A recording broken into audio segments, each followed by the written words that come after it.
as a player, you've made it through the entire offseason.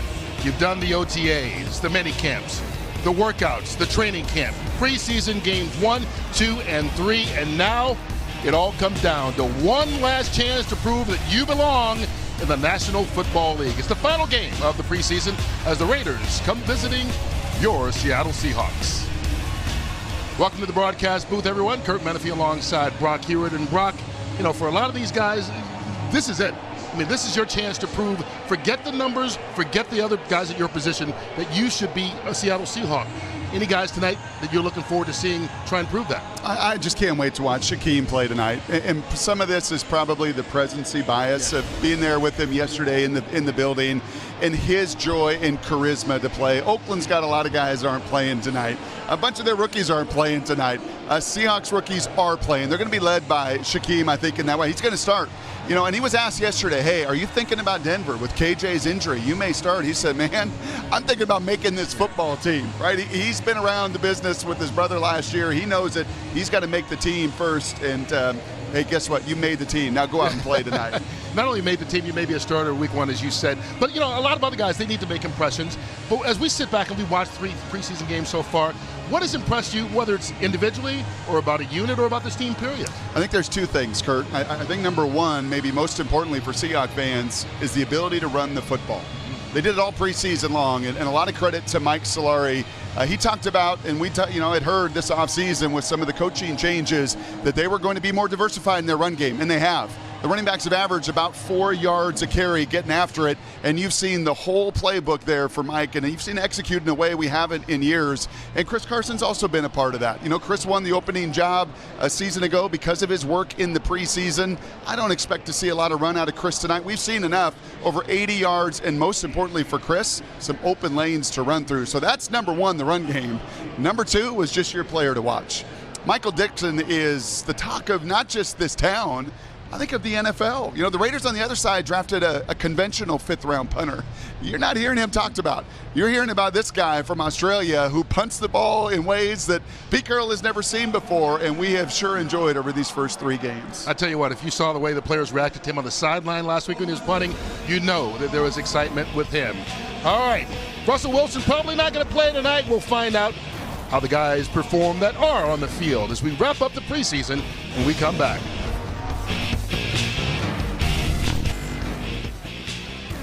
Seahawks football is brought to you by CenturyLink, your link to what's next. Beautiful night here in Seattle as we get ready to wrap up the preseason. Raiders in town, 2-1 on the preseason campaign. Pete Carroll's gang trying to win their first contest and wrap up the preseason campaign with a victory. The Oakland Raiders have won the toss, so we'll get to see the 19-year veteran Sebastian Janikowski, who played those first 18 years with the Raiders, kicking off now for the Seahawks. And I know he's played an awfully long time, but this has got to be a little surreal for him too, doesn't it? He wore that silver and black for all of those years, and to see former teammates now, been wholesale changes on that Raiders group. They brought in over 40 players, including the new head coach as well, but I think Sebastian Janikowski's probably got a little unique feeling looking at the silver and black that he's kicking to, and more than likely going to kick it out of the end zone. I was going to say, maybe a little bit juiced for this first kickoff. James Butler, the guy back deep to receive for the Raiders. And the Raiders actually won the toss, and they are taking the ball, and I think that's because John Gruden wants E.J. Manuel to feel it right away. Some pressure on E.J. and Connor Cook. You're going to hear that competition on the Raiders side an awful lot tonight. You'll probably see John Gruden's shot too. He's been hard on those guys. He's hard on quarterbacks. He's not necessarily liked, I think, their productivity over the preseason, and you can hear him right there. Let's go. Let's get this thing on. Gruden in his second stint with the Raiders, of course. Last coach Oakland in 2001. Short kick. Instead of going all the way to the end zone and being juiced up, it's scooped up by Johnny Holton. He makes it back out to about the 29-yard line, and that's where E.J. Manuel will start. You talked about it. Derek Carr, obviously, their Pro Bowl quarterback, is the starter. They're trying to figure out who's the backup right now. It may not be either of these guys. You know, there's going to be some quarterbacks that are released here over the next 48 hours, and John Gruden is difficult on those quarterbacks. EJ's used to that. Jimbo Fisher was difficult on him as he became a first-round pick in Buffalo. He's got to cut it loose tonight. Ball officially spotted at the 28. so Manuel will begin there. Chris Warren, the third son of the former Seahawk, gets the carry and is met before he even got back to the line of scrimmage. Great job getting through. Nas Jones with the tackle. Yeah, Nas has watched some of the other guys play ahead of him. Tom Johnson, Jaron Reed, Shamar Stephen. But you'll see him do a wonderful job with his hands, just crossing the face. Those big fellas, we've seen it in the preseason. You know, we'll watch practice, and they're always talking about that hand placement and getting across those defenders. Every inch matters, and Nas with the tackle for loss on first down.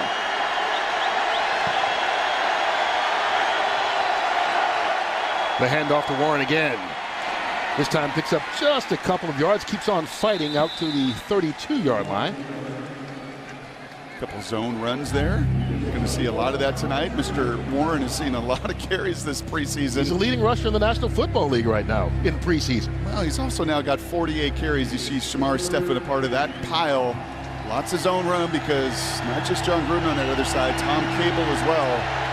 The Seahawks fans in the stands know what kind of run game he likes to have. Leaving the 38-yard line from the shotgun, empty backfield. Manuel throwing that out, and it's incomplete. Broken up nicely by Justin Coleman. Shocker. This kid can play. Yeah, he's been the highest graded player here in the preseason by Pro Football Focus, and that's what he's done. We've seen that 2 different times already this preseason. Third down, little option route, just trying to get past the sticks. There is nowhere for EJ to throw that football, and 28's become, I think, one of the top 5 nickel slot corners in the NFL. Johnny Townsend, their 5th-round draft pick as a punter, taking 24 slots behind Michael Dixon, kicks this one to David Moore. Moore signals for the fair catch, and the Seahawks will start inside their own 24-yard line. Well, with this 4th preseason game, like most teams, the majority of Seahawks starters won't play tonight. Austin Davis will get the start at quarterback instead of Russell Wilson, and obviously we know Wilson will be the guy. Davis, well, he was the number 2 last year and was in a battle this year with Alex Magoo, the rookie. That battle's still going on, but the Seahawks, as you mentioned earlier, traded for Brett Hundley yesterday as well from the Packers. So it's going to be a fight for Mr. Davis to make this team. Headed rip, Austin.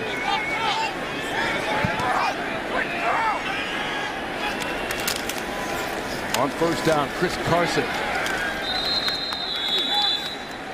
Short gain of 2. Carson just trying to solidify his spot. No Dwayne Brown, no Justin Britt, no DJ Fluker, but you do see Jermaine Ifedi and Ethan Posick there in the huddle. Jordan Roos next to Ifedi, and I like that. Young players that need this turn, they need this run, they need this opportunity. Jermaine, a tremendous game last week in Minnesota. We'll look to build upon it tonight. Joey Hunt, and there's the starting center. The pitch goes to Carson. Picks up a couple more. And I said he's trying to solidify his spot. He's trying to solidify his spot as the starting running back. Brad Penny still out with that broken finger. J.D. McKissick out with a foot injury. And Carson has been the workhorse all along. And without those guys, you expect him to get even more run early in the season. There's Brian Schottenheimer, the new offensive coordinator. See when he pulls up on third down.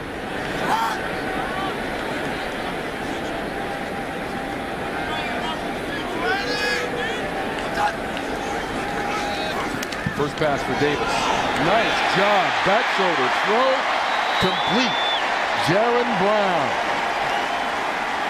It's been a go-to this preseason. Just a one-on-one, man-to-man situation. You saw Oakland the same deal, throw a little out route. And Austin says, no, get this back shoulder thing down. Really all 3 cornerbacks this preseason. Magoo, a touchdown pass a week ago in Minnesota on that back shoulder. Jerron Brown does a nice job, gets the eyes back. As a QB, you're looking for the feel, that body language to say that QB or that receiver feels what I'm feeling. Put on the back shoulder, move the chains. Pickup of 17 to the 46. Davis looking comfortable again. This time, no flag yet. David Moore went down. Feet got tangled with Sharice Wright.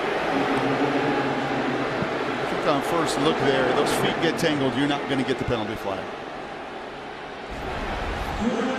You saw the back shoulder on the last play. This time it's the go route, the more traditional means, and that's not a penalty. Nope. There's nothing reaching there. That's just incidental in the act of the play. Their feet get tangled, unfortunately, because that looked like a good route and another pretty good throw by Austin.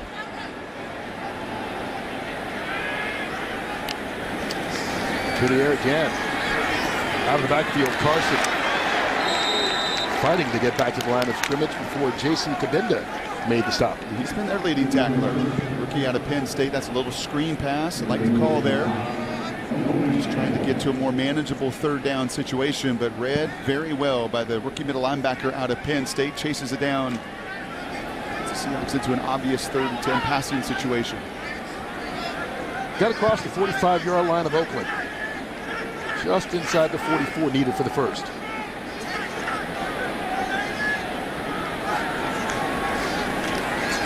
Here's Davis. Zips that one right over the middle. Enough for the first down. Caught by his tight end, Nick Vannett. Tremendous pocket once again. My eyes are on Jermaine Ifedi on that right side. He does an excellent job getting his hands on the Oakland Raider pass rushing end. Gives Austin Davis the opportunity to step in the pocket. And if that play looked familiar, it should. That play was ran against the Colts in the opening drive. About the same area of the field, fell incomplete. Eventually, Russell Wilson got the conversion, led to the touchdown, but a wonderful job there by Nick Vannett, separating himself in zone coverage and giving Davis the opportunity to put it on his numbers. Needed 10, got 11. The end around, Keenan McReynolds. And the kid who was a rushing quarterback out of Navy gets around the end, picks up a couple of yards. But one thing we've seen, Ryan Schottenheimer not necessarily hiding the playbook here with the backups playing tonight.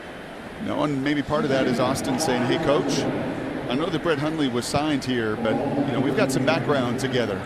Schottenheimer and Austin have been around, and there shouldn't. And Pete Carroll's going to empower Brian Schottenheimer to give Austin Davis the best chance for success tonight for a Seahawk and for everybody else in the league to look what he can do. There's Mike Davis. His first carry of the night, gets back to the line of scrimmage, and that's it. You know, Austin Davis started 8 games at quarterback for the St. Louis Rams when Schottenheimer was their offensive coordinator, so those guys know one another rather well. Once again, Kabinda on the tackle, their leading tackler, kind of like Shaquem on the other side. Very active rookies. I was curious here, Paul Guenther, D coordinator for Oakland, will he finally bring a little pressure? Just been 4-man rush in the previous third downs. Seahawks have converted him on the strength of number 6 arm. 9th play of this opening drive. Draw play. Mike Davis breaks the tackle, gets the first down. And that's exactly what the Seahawks want to see out of Davis. What's that, getting the pads down? Running through tackles. The inside little pull and trap. Posick did such a good job of it a week ago. He comes around again with his eyes up. Both man wins, and Mike Davis gets those pads down. 3 for 3 on third down conversions to begin the opening drive for the Seahawks. 9 yards on the run. Of course, Davis was the starter 6 of the last 7 games last season after all the injuries at running back. Off the play fake. Austin Davis sacked. Thought he had time to get rid of it, but just couldn't make the decision to pull the trigger. Tank Carradine gets the sack instead. Carradine, the guy for the Raiders that is fighting for his roster spot, came over from the 49ers. That's the area of the field you like to take those shots. Right, just outside the extended red zone there, inside the 40-yard line. Time a little better rush, actually finding through a chip block as well. Veteran Carradine with the big sack.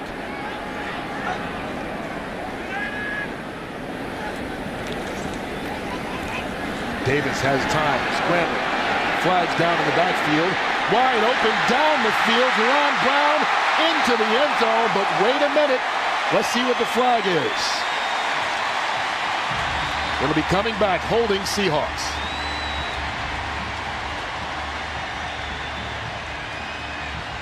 Your referee, Walt Anderson. Holding, number 79, offense. 10-yard penalty, still second down. It's a big Isaiah battle. A little bit more on the right side of the line, but with the Fetty starting at right tackle, Isaiah's going to slide over with Dwayne Brown getting the night off and play that left tackle spot, and he's looking up at the big screen saying, what'd I do?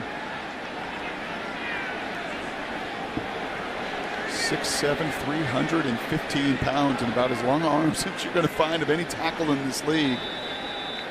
And you can hear Mike Solari say, that's not a hold. QB scrambles, you got to give these linemen at times a little bit of liberty, a little bit of freedom. But negates a really beautiful play by Davis. Negates what would have been a touchdown. Backed all the way to the 46-yard line. Mike Davis with a big hole. flags down in the secondary as Davis spins his way out across the 35-yard line, being tackled by Shalom Luwani.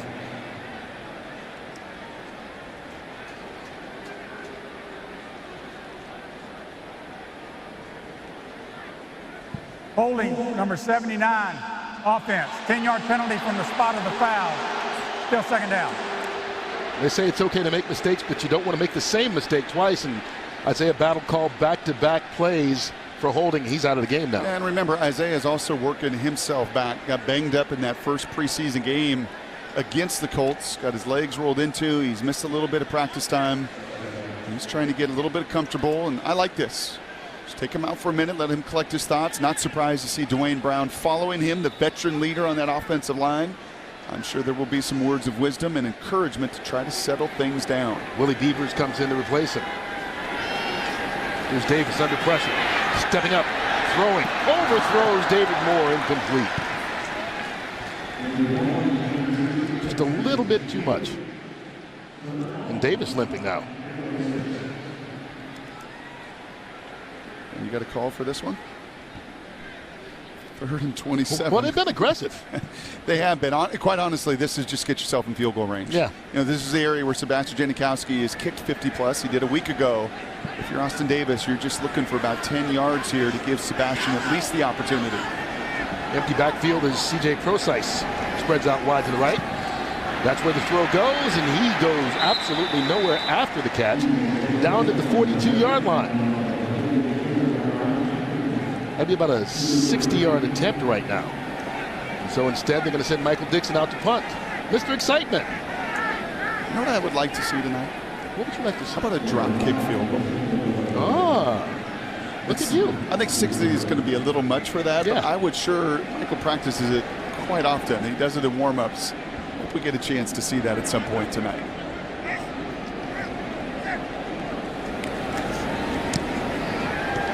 Instead, it's just another big, high, hanging punt. Keon Hatcher makes the fair catch just shy of the 11th-yard line.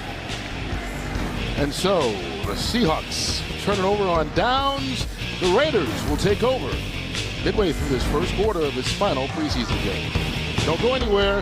American Family Insurance tells us about the new local food options here at CenturyLink. Seahawks and Raiders scoreless in this final game of the preseason. Just under 7 minutes left in this opening quarter. Raiders getting the ball for the second time tonight. Seattle has had it twice. Neither team able to put any points just yet.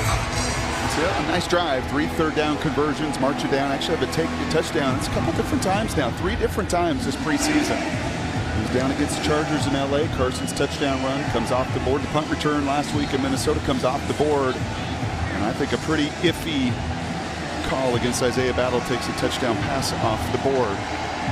Think how many touchdowns the Seahawks have lost on penalties this year. Yep. There's one by Chris Carson 2 games ago against the Chargers. Last week on the punt return by David Moore. And then right here on the 3 of them. call against Battle. E.J. Manuel in at quarterback started. Just outside of his 11-yard line, pass dropped. Marcus Baugh, his tight end, the intended receiver on that one.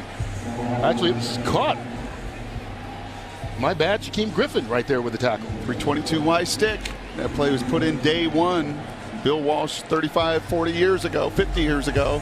And John Gruden's still going to run it today. And Shaquem Griffin all over it. 4-yard gain as Shaquem hunted that stick right down. To the 15-yard line. Off the play fake. Manuel. Open. Another tight end. Big hit. Farrell Brown made the catch. Austin Calitro drawing a flag afterwards. I think we saw one of these called last week in Minnesota.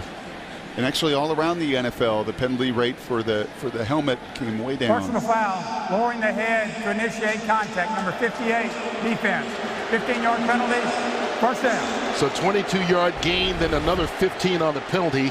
37 yards altogether, and you'll see Calitro lower his head, and they're going to call this every single time.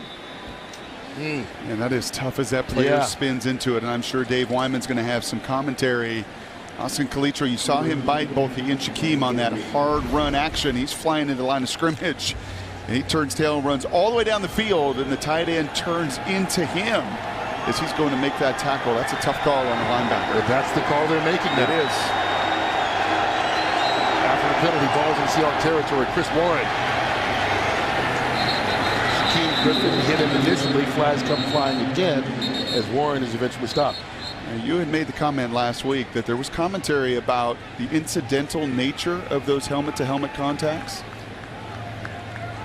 Holding, number 81, offense. 10-yard penalty from the spot of the foul. Still first down.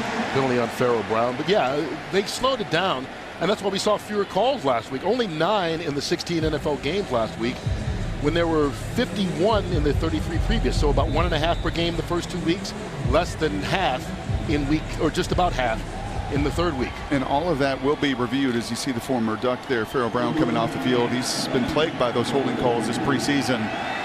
But that will be one that will certainly be under consideration. And as I said, I think our middle linebacker, Mr. Lyman, may have some commentary on that at halftime. Quick pass by Manuel out to Aitman. Brought down immediately by Dante Johnson. It kind of felt weird falling backwards there. Dante Johnson getting the chance to show what he can do. At that cornerback spot, there really is an open competition right now, still for that, for the starter. Byron Maxwell has been banged up. We've not seen Nico Thorpe, the former Raider. Really good special teams player. He's down again tonight. We've not seen him. I think throughout the evening it will be Trey Flowers and Dante Johnson trying to prove and show what they can do. Another passing down. Manuel brings it down, slides right in front of Shaquem Griffin. He saw Shaquem coming. He said, hey, maybe I'll just get down. Yeah, look at the smile right there. Like, I saw you coming at me. I know what you were thinking, 49. You're a heat-seeking missile. And quarterback's got an awfully big target, already 3 tonight. Came in with 17, pacing the Seahawks in this preseason. And EJ avoided what would have been, I think, a pretty monster shot.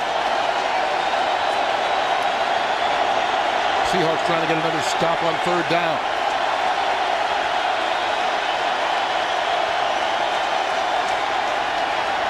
Four-man rush, pass caught right in front of Justin Coleman. And Keon Hatcher fell on top of Coleman. Therefore, he wasn't down. Gets up and runs it in for the score.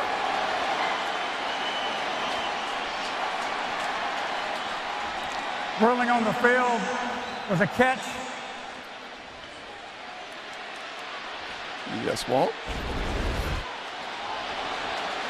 Well, it was a catch, no question. Rolling on the catch, and the receiver was knocked down by contact. It was a touchdown. You have to touch the ground, and you can see Hatcher falls right on top of Coleman. The only question there is going to be the left shin. What an unbelievably athletic play by the Arkansas Razorback is the left shin as he whips around here. Make contact with the ground there. That lower ankle left shin, I think, will be the consideration right there, because the elbows, the backside, everything else is clean. Coming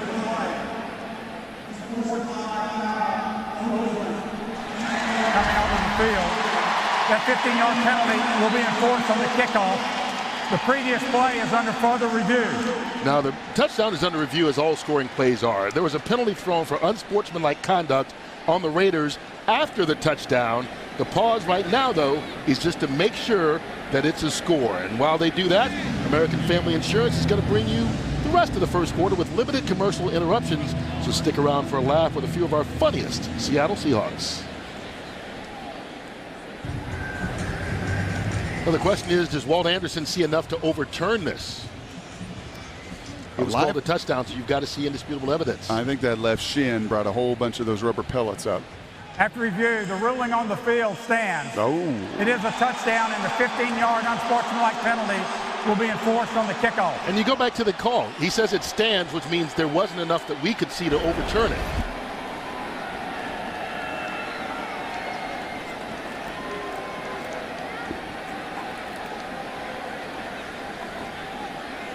Keep an eye on the left shin. I think that's where the question is. Now they're going to say maybe it's still on the right foot there, and that maybe is inconclusive, and that's why it stands. And if it called the other way, would have stood as well. Right, whatever the call was, they were going to stick with Mike Nugent. 6 the extra point. So the Raiders get an interesting touchdown. Keon Hatcher with the first score of the game. Maybe one of the first completions, and there's the explanation from Walt to Pete Carroll.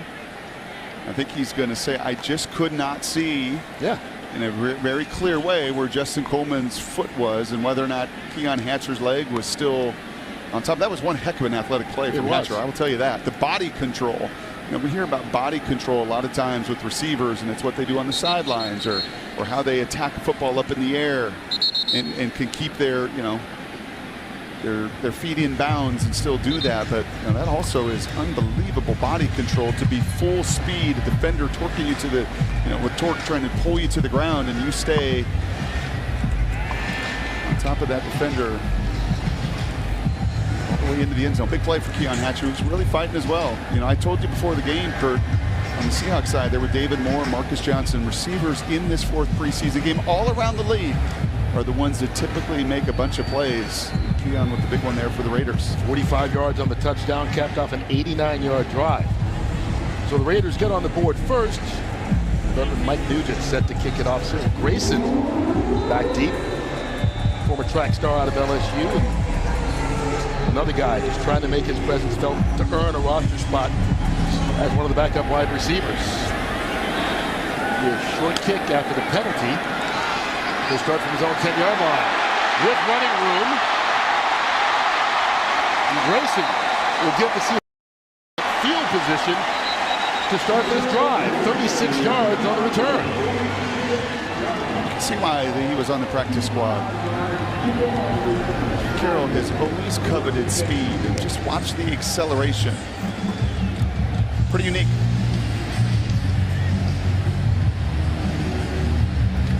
Take advantage of that with a good return and the 2-yard penalty that helps set it all up. Starting from the 46. Here comes the blitz. Quick pass. Caught by DeMaurier Stringfellow. Gain of 9 on the play. Saw the in cut from Oakland on 3rd down, and that's just the slam route. Really, both coordinators, Brian Schottenheimer on the Seahawks side, has so much of the West Coast principles in his playbook, and Mario Stringfellow's had a nice preseason. Been very sure-handed throughout training camp. This is a deep, competitive wide receiver room. And a big body. Here's Mike Davis lowering his head, trying to get that first down. Going to be just shy.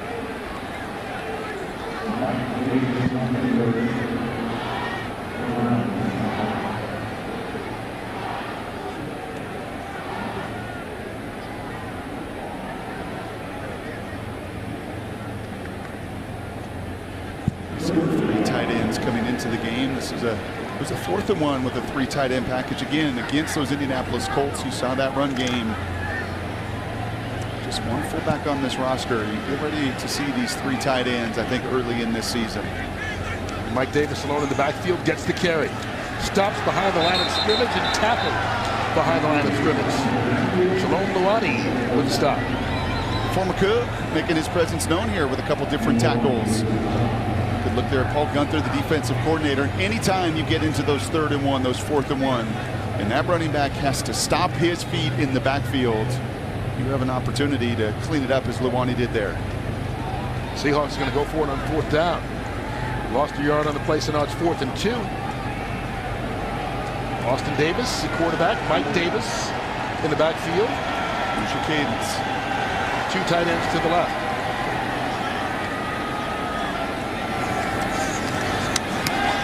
Pass batted at the line of scrimmage. Fadol Brown broke that up before the 4th down play could even get started. So the Seahawks will turn it over on downs. Well, he started with great field position, but couldn't capitalize.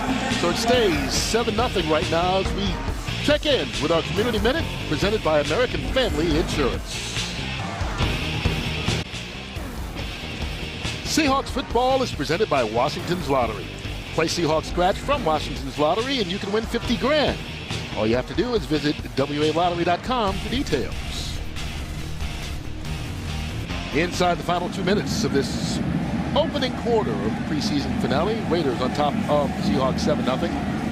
45-yard touchdown reception by Keon Hatcher. The last time Oakland touched the ball, Seahawks weren't able to answer. I'll tell you, one of the big keys on that play as well was E.J. Manuel put it right on the dot.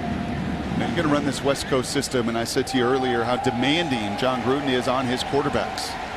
And that goes way back to the days of Bill Walsh. It's not just about a completion, it is putting that ball right in the right spot and allowing Keon Hatcher to catch that in-breaking route so he can be on the move and get into a position where he can do something dynamic athletically and finish it. You're going to see that all season long with John Gruden, and not necessarily with E.J. Manuel, but he will be very demanding on Derek Carr, his signal caller. Good starting field position for the Raiders from their own 47. Manuel again to the air. Wide open, Keon Hatcher again. Mike Tyson, along with Austin Calitro on the stop, but 21 more for Hatcher. And that's again just trying to take advantage of very active linebackers. Watch those Seahawks defenders come in on that run fake. That's just a zone beater there, the out-breaking route right in front of the safety, Tyson. And when you get that action and you get those linebackers flying to the line of scrimmage, it gives you the opportunity in that window to put the ball right over the top of them. All the way down to the Seahawk 32. Chris Warren caught in the backfield. Shaquem Griffin stops him before he could get back to the line of scrimmage. Warren fell forward for a yard, but another good play by the rookie. Yeah, a little bit like that Mike Davis 3rd and 1. You stop your feet in the backfield. These linebackers, it was Lewani on the other side, but Shaquem, man, he runs like a safety. Lewani, the safety for the Raiders, made that 3rd down and 1 stop. You get flat-footed back there, 230 pounds. If Shaquem's running at you with that 4.4 speed, he will close that gap in a hurry. Here comes the pressure. Manuel gets it off. Hatcher wrapped up by Mike Tyson right away. I'll tell you what, and right there is 49 again. That's now 5 different tackles that he has been a part of, and eyes were right on him, knowing that E.J. Manuel is going to try to, and John Gruden could feel that, Greg Olson, his coordinator, on that opening drive, how active these guys and these young players are going to be. And the amount of just ground that Shaquem can cover is simply remarkable. Really good first quarter for Griffin. And other than that one spectacular touchdown, a good first quarter for the Seahawk defense. When they go into the second quarter trailing 7-0 as American Family Insurance brings you a look at some of the Seahawks' furry best friends.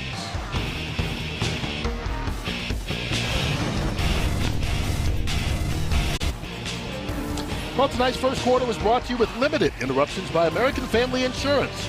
Dream fearlessly, fan fearlessly. A little look here now on 3rd and 9 to begin the second quarter of play. Oakland 3 and out on their opening series. The big touchdown pass to Keon Hatcher, a phenomenal play. And I like these 3rd and 9s. These are the situation where you're going to watch Jacob Martin and Barkevius Mingo. These are the rushers you want. Now it'll be against the number 2s of Oakland, but it really doesn't matter. It's about what you do and your rush and your effort. Jacob's had a nice preseason. Going to be a part of that nickel pass rush here in 10 days when this team heads to Denver. Really, the story of a lot of this preseason has been a draft class that has put up an awful lot of production here in the preseason games. It really has. We'll see what they can do here on 3rd down. Seahawks showing pressure. They back off. Manuel brings it down, looking, and sacked. Austin Calitro came out of nowhere to wrap up Manuel. Those are the plays right there for the veteran Manuel. You've got to just throw that thing away. Going to make that field goal a little longer. Good rush there by the 2 outside ends we highlighted. And here come these 2 linebackers. If it's not Calitro, it's going to be Shaquem. As those 2 get up together and have been really active in this first half. For Villanova linebacker with the sack. 51-yard field goal attempt. Mike Nugent puts it through, and the Raiders extend their lead to 10-0. But it could have been a lot worse. Some aggressive play by the young Seahawk linebackers held Oakland to a field goal.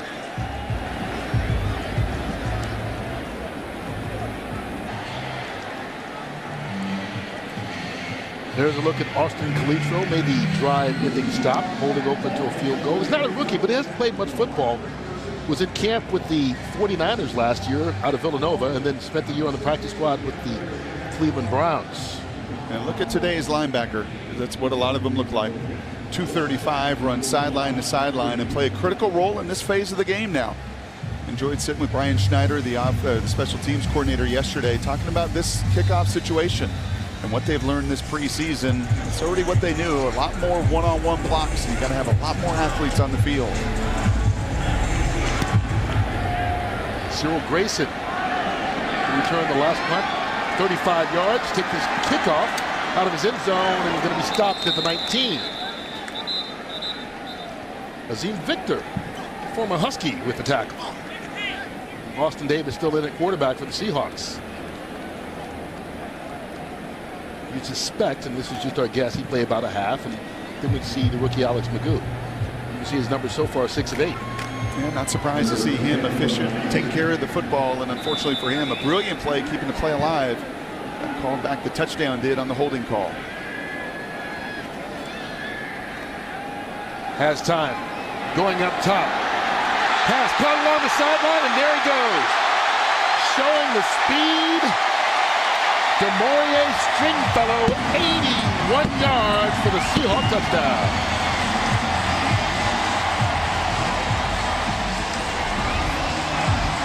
It's about the 4th go route we've seen. One of them was a back shoulder, 2 of them were against.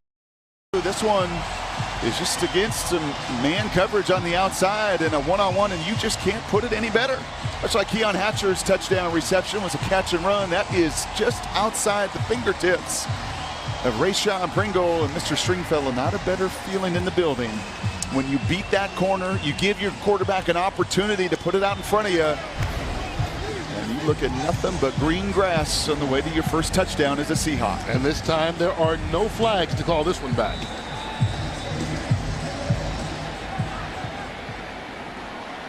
Longest touchdown of the preseason for the Seahawks, 81 yards on the score.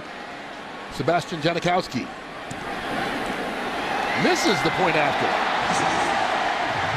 One of the most reliable kickers in NFL history. Can't convert the point after attempt, but the touchdown still stands. Good job by the young fellow, Stringfellow. 81 yards, and now it's a 10-6 ball game.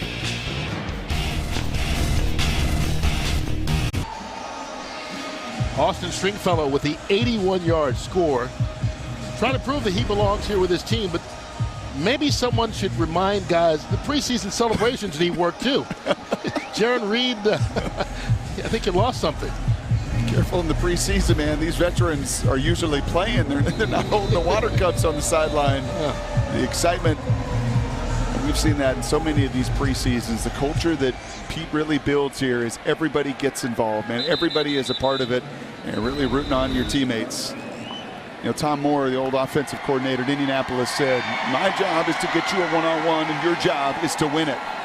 And DeMaurier Stringfellow, he got his one-on-one opportunity, and boy, did he ever win it on a perfectly thrown pass. Another guy who bounced around the league, couple practice squads last season. You know, we focus so much on guys trying to make the team that they're playing for in this final preseason game, but you know, with all the roster moves that have to happen between now and 1 o'clock on Saturday, they're playing for the entire league.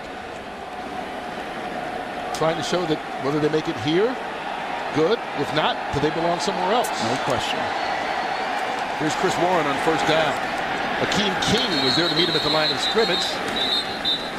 Stands him up. Chris Warren's dad was a really good running back here in Seattle for a long time, but he didn't weigh 245 pounds. And you can see the 3 Seahawks right there. Right? It takes all of them, and you got a big back. And John Gruden and Greg Olson, coordinator, have told running backs, painted a picture here that if you come here as a young guy and you prove it, you're going to get ample opportunity. That's over 50 carries now this preseason for Warren. There's E.J. Manuel on second down to Warren out of the backfield. Markevius Mingo, the first guy to get there. Dante Johnson eventually forced him out of bounds. Make that Akeem King. I think Markevius has given up probably 15 to 20 pounds He is lean, and speed has been the theme of this defense. Every single one of those linebackers, secondary players can run. And frankly, now when you put Jacob Martin and Mingo on the end there in nickel situations, Ken Norton's got a lot of speed to work with.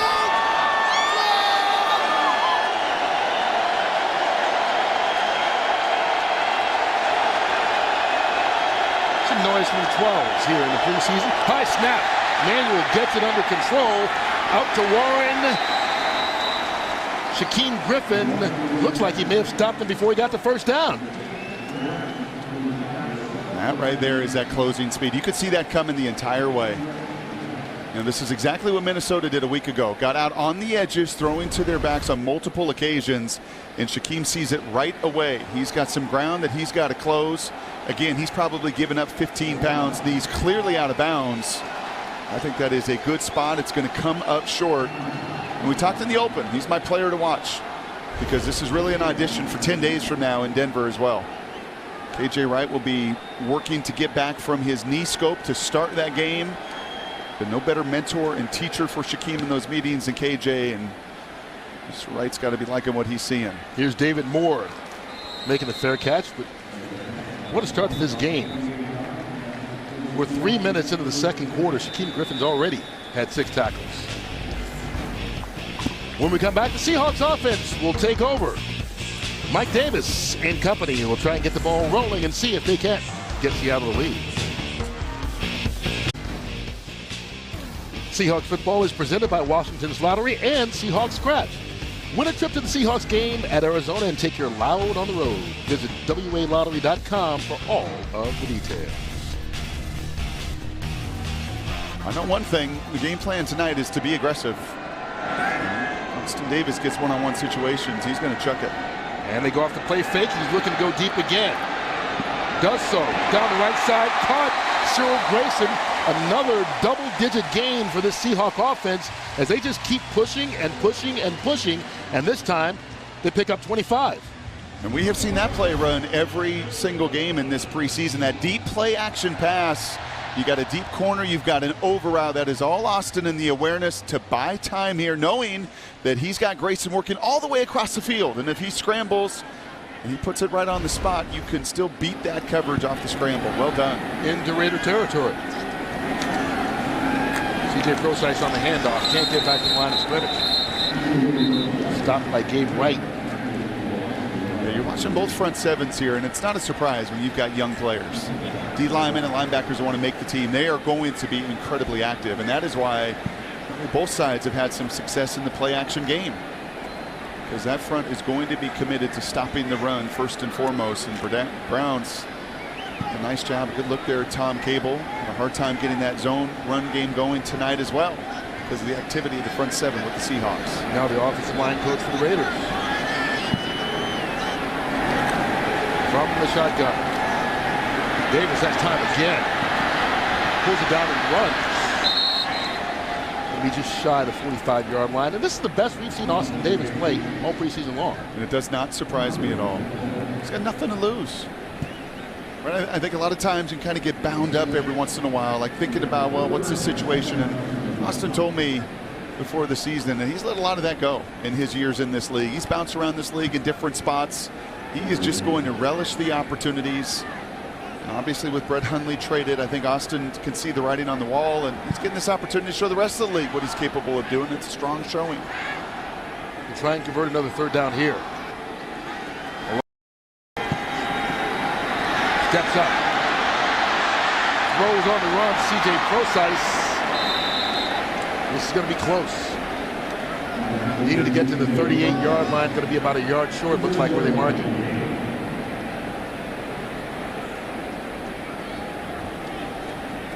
Seahawks go for it? They are, and we have seen a 3rd and 1 get stopped. Some of the penetration in the backfield. You then went to a man beater concept, a little rub route on 4th down. Big fella's coming in here. This is either run or heavy play action pass. Prosise deep in the backfield. They run him out. Davis throws. Oh, Cyril Grayson, the intended receiver. He was covered, though. So maybe a good thing that ball didn't stay up. Seahawks turn it over on downs again. The defense will come back out and see if they can't keep it right where it is.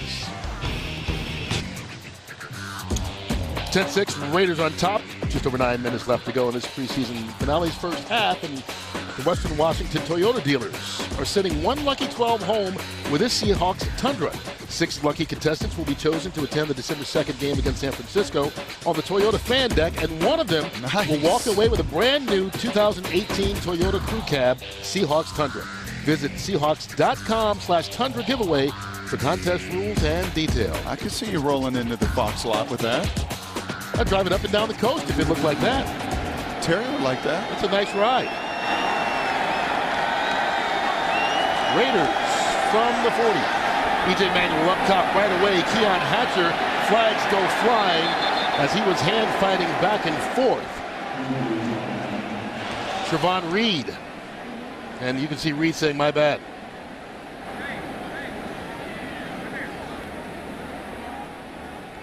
We saw the feet get tangled up earlier in on-call. This Pass obvious. interference, number 34. Defense. First down. Walt's getting more definitive with the penalties, each and every one of them. That's a 24-yard penalty on Trevon Reed. Let's go down the sideline. Chris Carson, the starting running back for the Seahawks, joins us. Thanks for joining us. Hey, appreciate you having me. All right, you know, we talked to you at the beginning of the preseason. You said you just wanted to kind of get going after the injury last season. Do you feel that you're back to where you were or even better? Yeah, I feel like I'm back to where I was last year. It's taking me a little while to get, the hang of things for the most part, but, working every day, each and every week, I feel like I'm getting back. My goodness, and you're watching Shaquem Griffin with now his 7th tackle, Chris. Hey, how would you sum up your preseason? It's been all right. Some things I can work on. I know just trying to get my feet wet for the most part, just getting like I said, getting back in the hang of things. So, for the most part, I feel like I did pretty good. Do you like the more extensive run game and playbook in that run game? Yeah, I like it a lot. It's a lot different than what it was last year. It allows us to get downhill, versus last year it was kind of more wide, inside zone. We got a lot more power schemes and traps. And also see you going out and catching passes here as Chris Warren gets stopped on the tackle there. And you know what? We talked about all the young guys on this team and how well they're playing. You're kind of the old guy in the running back room in only your second year, but the infusion of youth with this squad this year, it seems to really change the energy around here. Yeah, like you said, I had to take on a leadership role this year. Coach told me, so I kind of embraced that. But the juice is there. Each and every day in practice, everybody's so young and flying around. It makes competition so much more fun than what it was last year. Chris, we appreciate you taking the time to join us. Good luck, stay healthy this season. Appreciate you having me. All right, Seahawks defense coming on a big 3rd down. Pass underneath. Caught by Saeed Blacknell. Austin Calitro stops him before he can even get back to the marker. Man, you think these linebackers are having any fun tonight? I think that's been the theme of this game. Cabinda on the other side. The Nittany Lion has been so active for the Raiders. Griffin, Calitro have been flying. Calitro the sack earlier, and they love that, man. 3rd down in extra long situations. They're sitting back in zone. They're reading the eyes. And much like KJ Wright last week, got to tee off on that shallow cross and underneath route. That's what those linebackers work on. Ken Norton drills those guys to get into their drop, keep everything in front of you, and then you just go unload. And the Raiders are going to go for it on 4th down.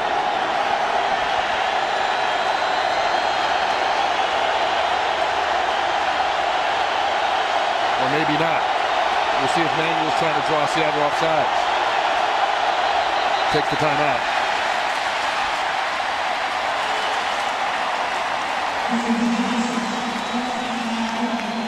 He's trying to get him just a little bit closer for a field goal attempt. And here's some of the roar of the crowd, and even Shaquem Griffin raising his arms up.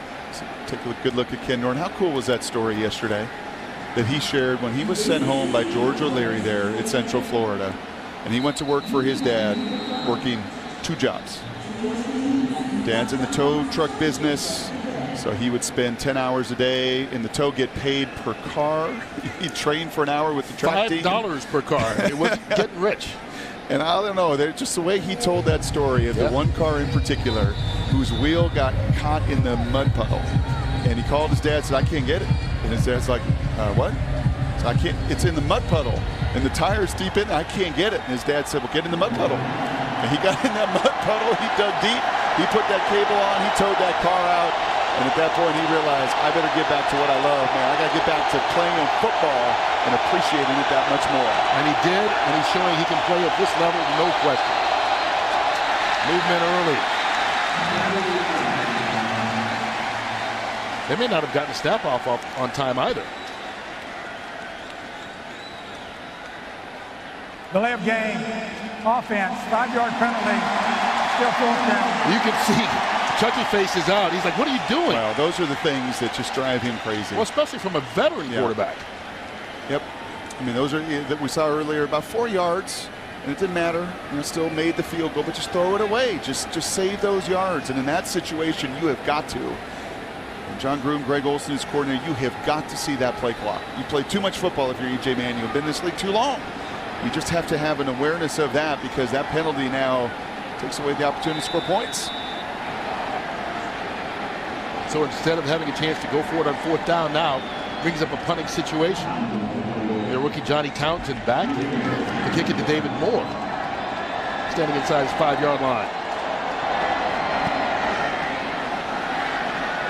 High kick, takes a bounce.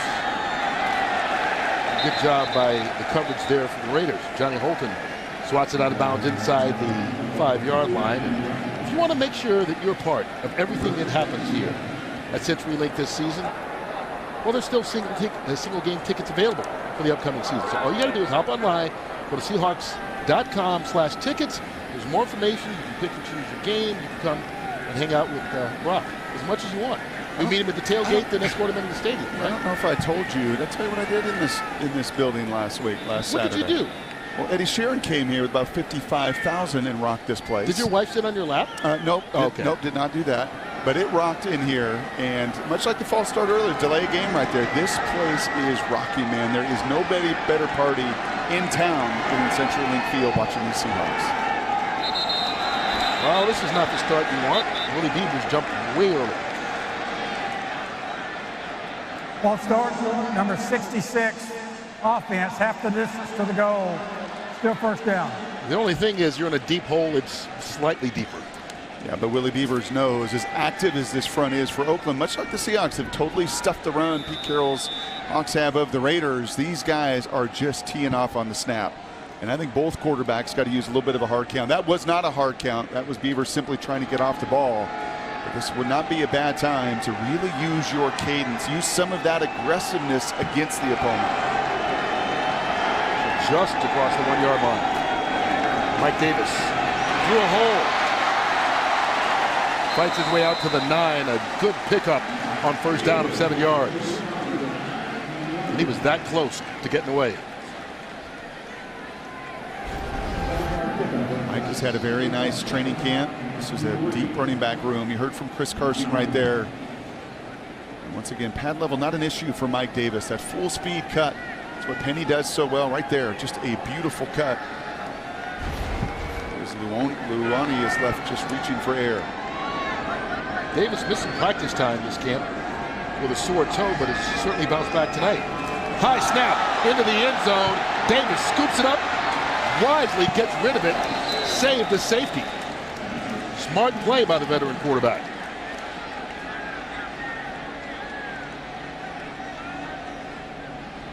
And you can see right there, just trying to calm everybody down. We're okay. You're all right. You don't see a lot of that out of Joey Hunt. He is really secure. He made a living doing that at TCU in that shotgun, but once again, you get to this area of the field, everything just speeds up. You saw Beavers with the false start right there. The linebackers come up in the gap, and you know, like the red zone things speed up, also coming out of your own goal line. And this is where you get to the point of the preseason, obviously the final game. Young rookies that are on the bubble trying to prove that they belong, trying to make a play. Sometimes you do too much. Here are the whistles before the snap. Delay of game, offense, 5-yard penalty, half the distance to the goal, correction, 3rd down. We've seen this from 2 experienced quarterbacks.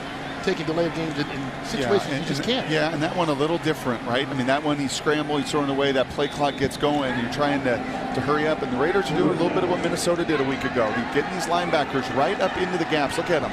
They're all at the line of scrimmage, trying to force the line calls, trying to make it more difficult in your protection.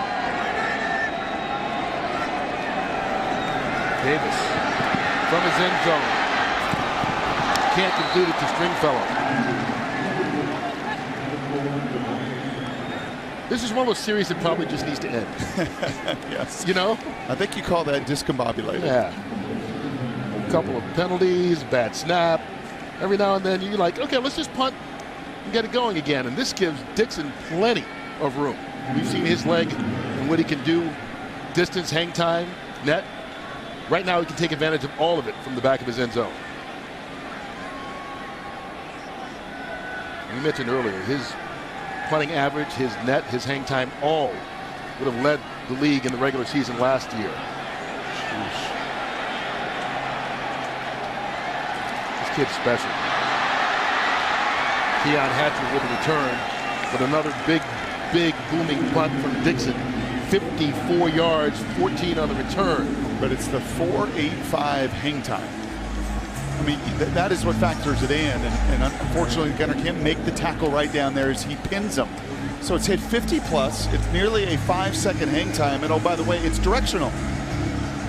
No, it is pinning that returner right on the sidelines, and it's just as you said it's special, it's a game changer. Flipping the field is so critical at this level in this game, and he's got the opportunity to do it.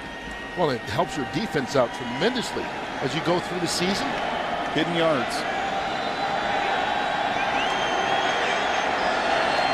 First down from the Seahawks 45. Manuel looking for Johnny Holton. That one's incomplete. Keith King running with him stride for stride.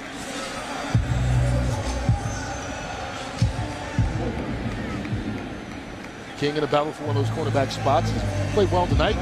Has played well in spots throughout the preseason. Not a surprise to see the Seahawks make a commitment to those corners. Dante Johnson and Trey Flowers and Akeem King, Coleman and Griffin.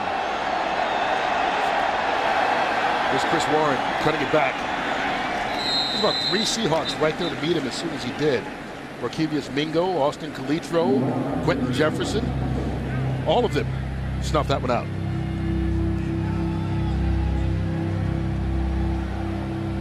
So it brings up another third down for the Raiders. 3 of 7 so far in this game.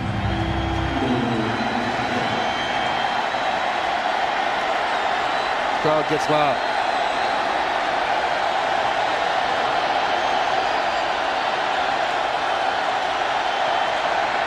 Quick pass.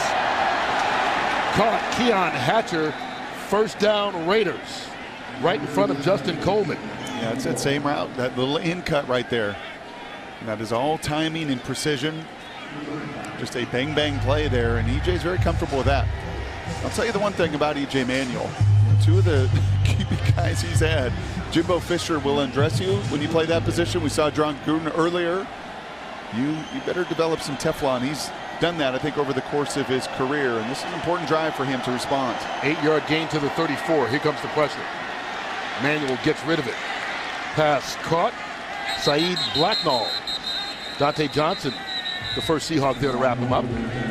Give him 8 yards.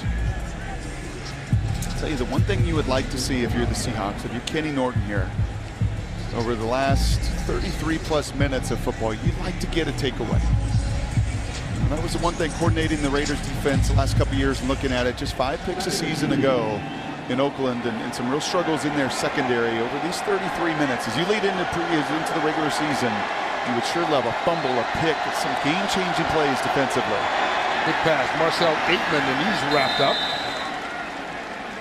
Been a busy night, busy quarter for Dante Johnson, and he's answered every time. Keep everything in front of you, right? And that is the theme of this defense. You get a good look there at Rasheem Green, been one of the most active Seahawks this preseason. Right there behind Shaquem Griffin in tackles. Quarterback hurry, 7 of them coming into this preseason game. Puna, Nas, takeaway start with that group up front, causing some pressure, making quarterbacks uneasy. First down, Chris Warren. Brandon Jackson met him on the short pickup of about a yard on the play.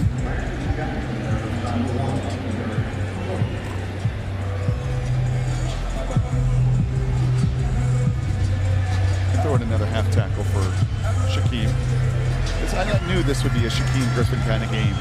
A zone blocking scheme, Tom Cable, Oakland, they're going to keep it pretty vanilla, pretty simple in the preseason. They've done that all preseason long for EJ. And you're going to eventually see Connor Cook as well. Just a game for Shaquem to fly around. Over the middle, caught into the end zone, touchdown Hatcher. His second of the night. This one for 19 yards. That's a response by EJ Manuel right there. I'm sure he was disappointed himself. Took points off the board on that delay of game. But a young veteran in the game, he likes these in cuts. We saw a slant route earlier.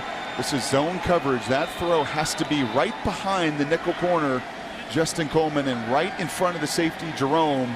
That is put, once again, as a catch and run ball. That is why it's another 6 for Oakland. This has been Keon Hatcher's night as well. Extra point good by Mike Nugent. And the Raiders extend their lead by another 7. You can dance like that, you score a couple times. Yeah, Keon's a good player. I saw him in college at Arkansas. He's battled some injuries there.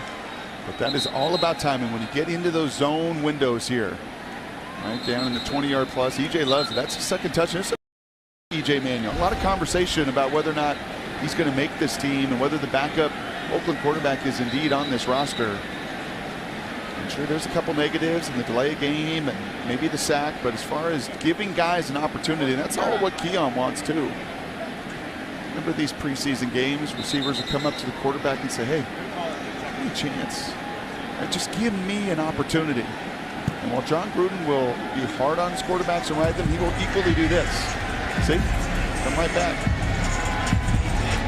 Praise them. You just want that consistency. I know that this guy is going to be demanding and exacting on me, but I also know that when I do execute, he's seen it at the highest level.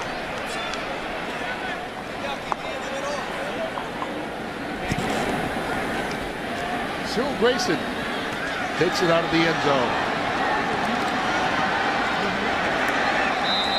Johnny Holton stopping well short of the 20-yard line. So 2 minutes, 11 seconds, and all 3 timeouts. Seahawks will get the ball back here towards the end of this first half. First downs, right?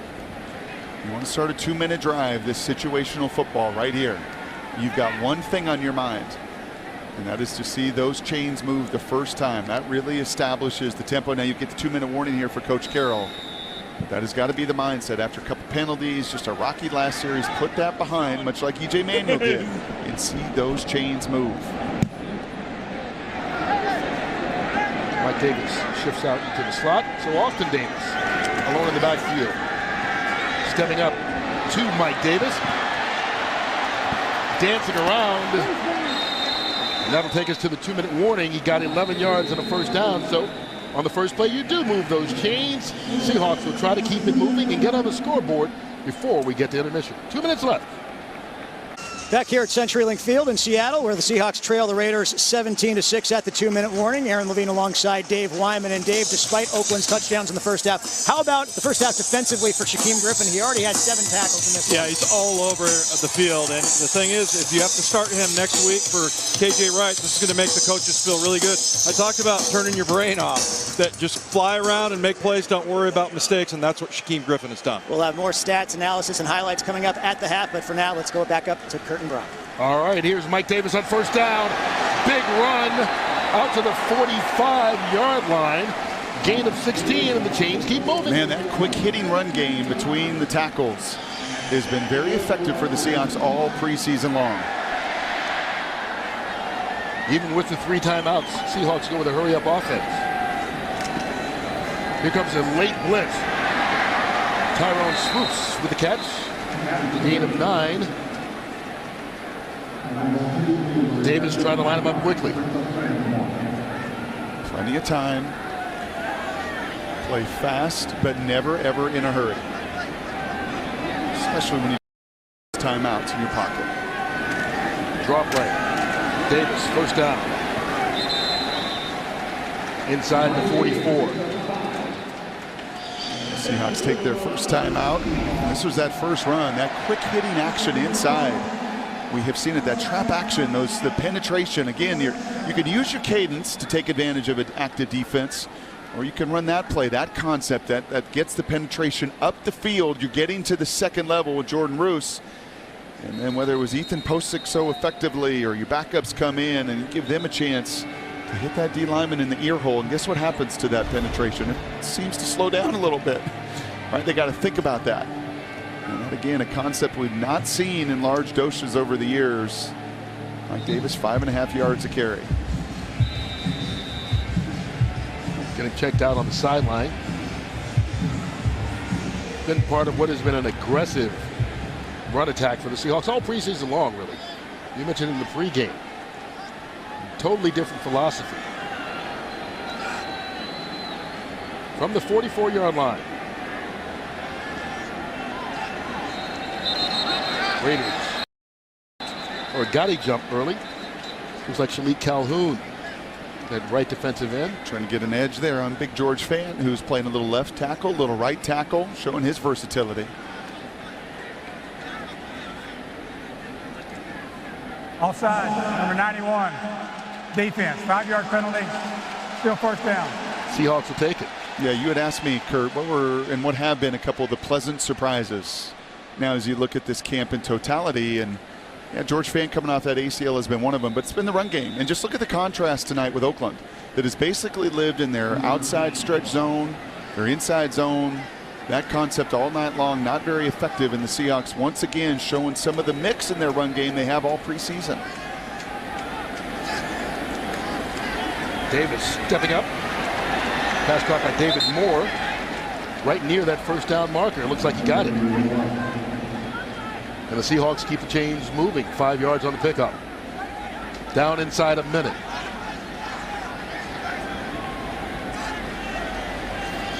Here comes the blitz. Austin Davis over the middle, broke it up. Came close to being picked off. Shalik Calhoun brought the pressure and maybe made him throw it just a hair before he wanted to. Fidel Brown dropping all the way back into coverage, and I don't think Davis expected to see him. Look at the hands on the hips, 255 pounds, and had to carry that vertical route up the field because of that blitz look. A dropping defender, yeah, and that's what you ask those ends today. The versatility that you've got to have to not just rush the passer. At times you're going to be burdened to make the coverage play down the field. Well done. Well done, big fella. Here comes pressure again. Davis flushed out, throws on the run, and overthrows Keenan McReynolds. Just a little slight miscommunication between two guys that have not gotten nearly the number of reps that you get with starters and the starters during the regular season right there. That is Russell sprinting and Doug knowing right where he's going to be. And that time, just a little bit, just a tiny bit of hesitation. Throw goes a little wide, and because of it now, 3rd and 10. And Oakland going to be pinning their ears back and rushing. And once again, getting in this look right here, and you get in this look and bring everybody up, try to make life difficult with your protection calls. This is the second charge timeout, Oakland, 32nd timeout. It's interesting as you see John Gruden right there. I don't think if Russell's in the game, by the way, when you cross the 50, that they call that timeout. Right. Well, he probably makes the connection on the last pass. Well, he does, but Russell loves and Doug they love that 2-minute drill, because once you get a defense on their heels, oftentimes you take your timeout, and I think you've seen it a little bit here with Oakland. Now, when you got backups in, as the Seahawks do, you want to get everybody on the right page. And while they practice it every single day, an awful lot here during training camp, there's just a comfort level that Russell has. It struck me last week when we were in the meeting. And we're going to talk to Russ in the 3rd quarter. And he said it. He goes, one of the things I love about Shotty is he likes to play like I do, up-tempo. Mm-hmm. And I don't think they'd have burned that timeout, would have kept it in their back pocket, even if the clock dwindled down, just to keep the pressure on that defense. Here's Davis. Over the middle. Tyrone swoops. The converted quarterback, now a tight end, making the catch for 16 yards.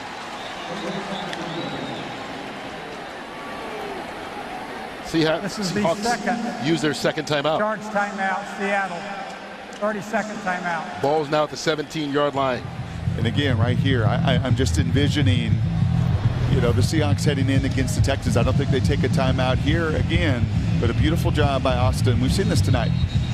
When he's stepping up in the pocket, he's not getting flushed. When the ball gets snapped over his head, he's not going to panic. And while he would love that ball a foot in front of him, he loves getting the 3rd and 10 conversion to keep this 2-minute drive alive. But so many of these games, you see it every week sitting in your studio, Kurt, how many times they come down to the 2-minute drives at the end of the game. And those guys that love the ball in their hands, like Aaron Rodgers, got nice money, Russell, really good numbers here on this drive once again for Austin. Goes to the air. 7th pass of the drive towards the end zone. Incomplete. No flags. Now there's a flag that comes out. David Moore. Pass interference, number 35, defense. Foul occurred in the end zone. First and goal at the 1. Called on Cerise Wright. Took him a while to throw this.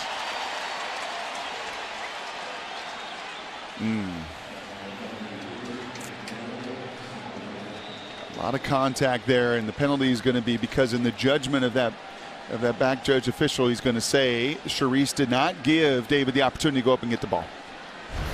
You could hand fight, but once you impede that receiver's opportunity, you're going to put the ball at the 1-yard line. 16 yards on the penalty. Mike Davis, easy touchdown.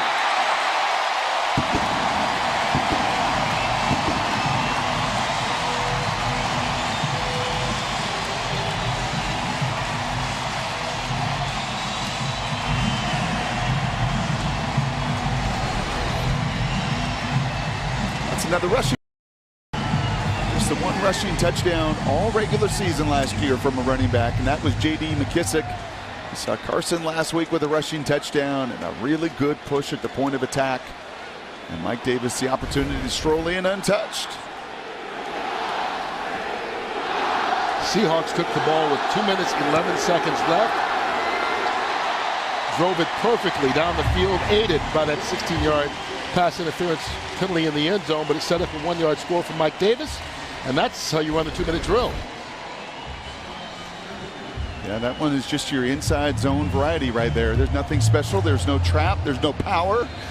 That is some of the traditional, conventional football we've seen in the run game over the last couple years. And this was the pass interference that set it all up. Austin's going to be aggressive. He's going to give his receivers an opportunity. And Cerise Wright, the veteran corner there, brought over from Buffalo in the judgment of the officials. And I don't know, that's a judgment call. Well, initially they let it go, and one of the other officials talked him into throwing the flag. Probably saw some of the hand contact and just felt like it impeded David's opportunity to go get it. And it won't show up anywhere for David Moore on the stat sheet, but that penalty with the ball at the 1-yard line, the Seahawks finish it off, pay off. An excellent 2-minute drive. Part of it is just getting snaps, but Austin Davis has really looked the best he has all preseason, whether he's playing for someone else, whether he's looking to show the coaching staff here, hey, you traded for Brett Hundley, but don't forget about me. Whatever the reason, he's responded tonight. If you were to play it out, double up those stats from the first half, 26-40, nearly 400 yards passing, a couple touchdowns, 13-20, 194 and a touchdown for Austin in that first half, and that does not surprise me at all. He's been nothing but a competitor his entire career, no matter where he's bounced around. You can see it right there. Whether he's going to have another opportunity to put on a Seahawk uniform, you don't know. I think the second half will probably be for Alex Magoo. That first half was for Austin Davis, and there sure was an awful lot of productivity. Raiders is going to take a knee and end this first half. Been an entertaining one. Seahawks have responded with a couple of touchdowns, a big 81-yarder from Austin Davis to DeMaurier Stringfellow, and then seconds ago, the 1-yard touchdown run from Mike Davis, as Austin Davis has had a productive first half. He can smile going in the locker room, even though his team is down 17-13 at the break of this last game of the preseason. Aaron and Dave on the other side with a halftime show.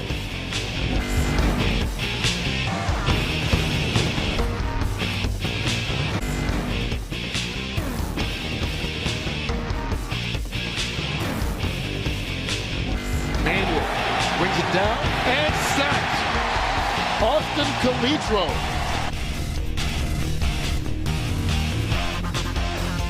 Has time. Going up top. Pass caught along the sideline, and there he goes. Showing the speed. 81 yards for the Seahawks touchdown. Just a gorgeous summer night in Seattle, Washington, as we welcome you back to CenturyLink Field. The Seahawks trailing the Oakland Raiders 17-13 at the half. And Dave, as we take a look at the stats from the first half, the Seahawks with 244 total yards, 12 first downs, twice as many as Oakland. Yeah, and the thing I like is the one that's highlighted right there.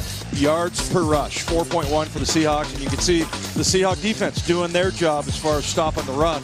Haven't stopped the pass too well, though.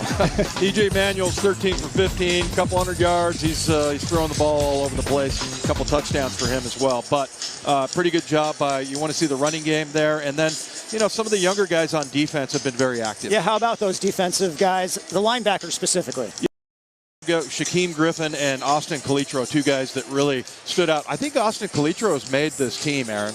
I mean, and not just based on this performance, but he had a big hit last week. They've liked him all camp. Ken Norton Jr. mentioned him to us in a meeting, so really good news for him. Second-year guy out of Villanova, smart guy.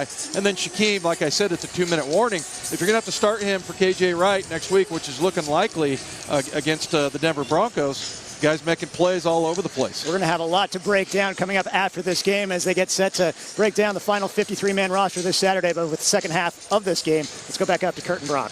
All right, and we'll get you ready for the final half of the preseason. Nice jacket, by the way. Yeah, you too. I just noticed that. Yeah. I'm sorry. It takes a while sometimes, I guess. You think, I mean, we've only done this for 5 years. You think we'd have a little better continuity in the final game, but it's the way it goes. Never know. Well, let's just have some fun here with the rest of the game. Like Shaquem Griffin and this linebacking crew's really had this first half. Look at him. He wants to play all game. I can promise you that. And I would also point out what Dave Wyman was just talking about is you see he's adding to his totals. Now 25 in the preseason in limited opportunities. Stopping the run is a big part of it. Averaging over 4 yards a carry were the Seahawks running the football in that first half as well. No turnovers. I'd love to see a takeaway here. I think you find a takeaway or two, you're going to come out of this game with a victory, your first of the preseason. That's probably the next step. But a lot of good stuff at the line of scrimmage again for the Seahawks. And the Seahawks will get the ball to start the second half.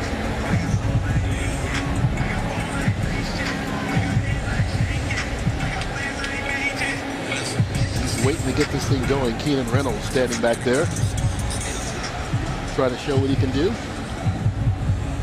Getting a chance to return.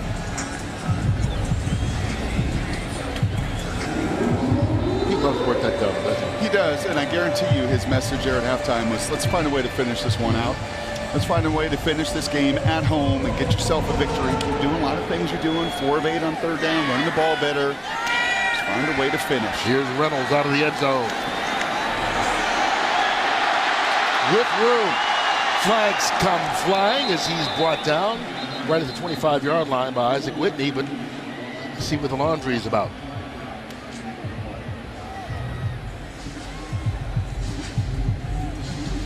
Busy first half for Walt Anderson. During the return, holding, number 10, receiving team, half the distance to the goal. First down. That's on Caleb Scott.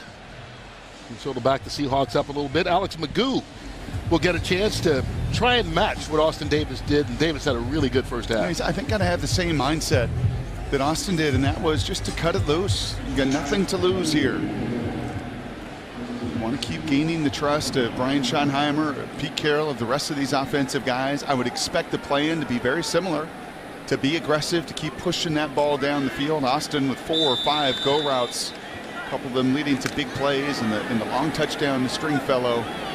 It would be a very similar plan in the final 30 minutes. Magoo, the 7th round pick out of Florida International, starting at his 9-yard line. Hands in the air right away. Bad pass underneath, incomplete. Gerald Holmes, the intended receiver, out of the backfield. Yeah, and he knows it right away. And that's just one of those situations that you're looking to push that ball down the field. Magoo has done a nice job of checking the ball down. We have seen that in every preseason game. He's got an awareness of where everybody is on the field. He's played a lot of football through high school, the 7-on-7 world, where he actually played with the Griffin brothers. As a 4-year starter in college. You wonder sometimes if you can't be too calm. Try to calm yourself down. A little bit too relaxed. Didn't complete that first pass. This time they hand it off. Holmes. His first carry as a Seahawk. Gets it out to the 20-yard line. Gain of 11 and a first down. And that theme continues of running the ball. The Raiders 10 rushes for 12 yards in that entire first half. This is a nice job by Holmes. Very productive at Michigan State. We've not seen a lot of him in the preseason. Had a concussion early in camp, but a nice job of staying square, shoulders north and south, picking up 12. And he gets it on the draw play. Short pickup.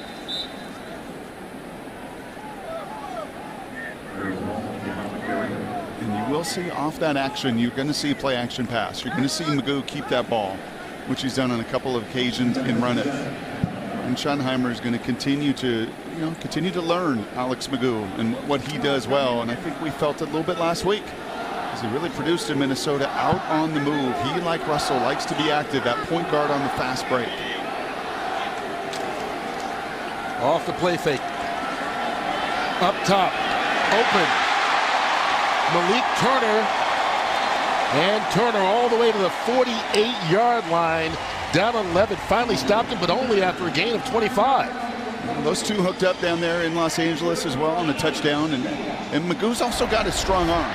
I think you look at the difference even there between he and Austin Davis. That deep play action pass, that over route that takes a long time. You got the corner behind it, the over comes in front of it. And we saw that from Magoo last week. He threw some darts late in that game in Minnesota. That is a beautiful pass. Chunk play down the field. Here comes the blitz from the Raiders. Running. Magoo wisely throws that one away.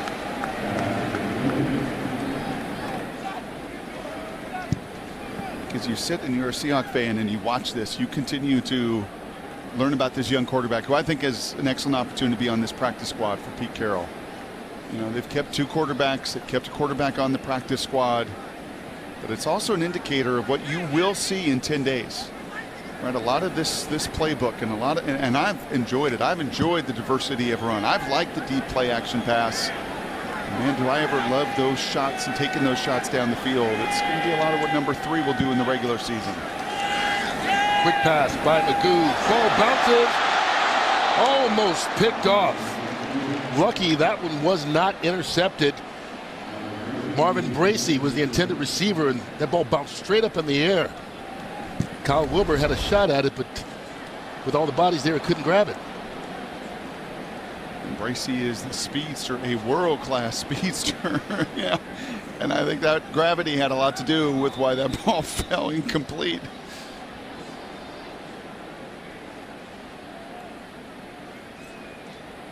See Wilbur trying to watch his legs, trying to get up over guys, and couldn't quite do it. I'll get into that position on the trampoline in the backyard every once in a while. It's dangerous. Injured Seahawk down on the field right now. It's Isaiah Battle. He's been playing at tackle tonight. It's been a rough night for him. And you mentioned had an injury earlier in the preseason. Yeah, he was banged up in that first game against Indianapolis. Just one of those friendly fire, and people roll into your legs. And he's worked himself. He's worked really hard to get back on the field. And I think some frustration in that first half. Good chat with Mike Solari this week before practice, and talking to him about these big guys and the buy-in that they're all getting. The college football world kicked off last weekend, but it really gets going today, and so many new programs, new coaches out here in the Pac-12 in particular. And you just want buy-in, right? And the best way to do it is to have success. And I'll tell you what, this offensive line, as you see him favoring that arm, you feel it with this offensive line. They're buying in because they're finding success in Solari's techniques in that run game and what they're asking of them. And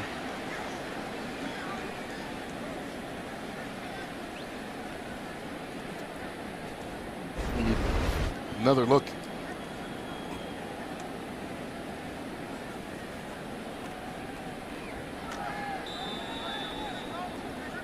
He's still on his feet there. Hard to see what happened. But he goes over the sideline with assistance. It'll be third down. Magoo steps away from the pressure. Going downfield for Bracey. Caught. Touchdown, Seahawks. Wow, was that the throw of the preseason?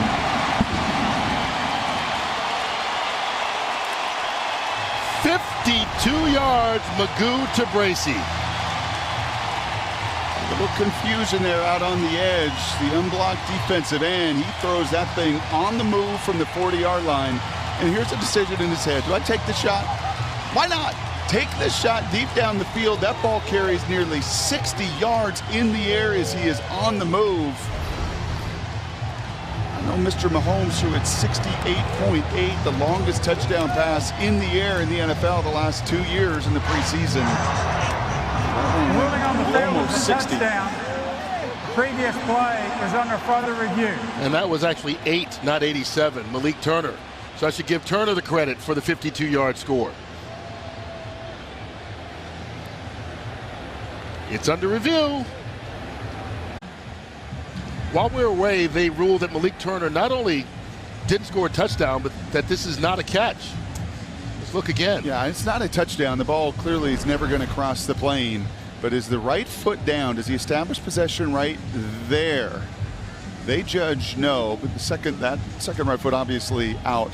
But when that right foot hit the first time, they ruled no possession yet. Only the left foot hit fell inbounds.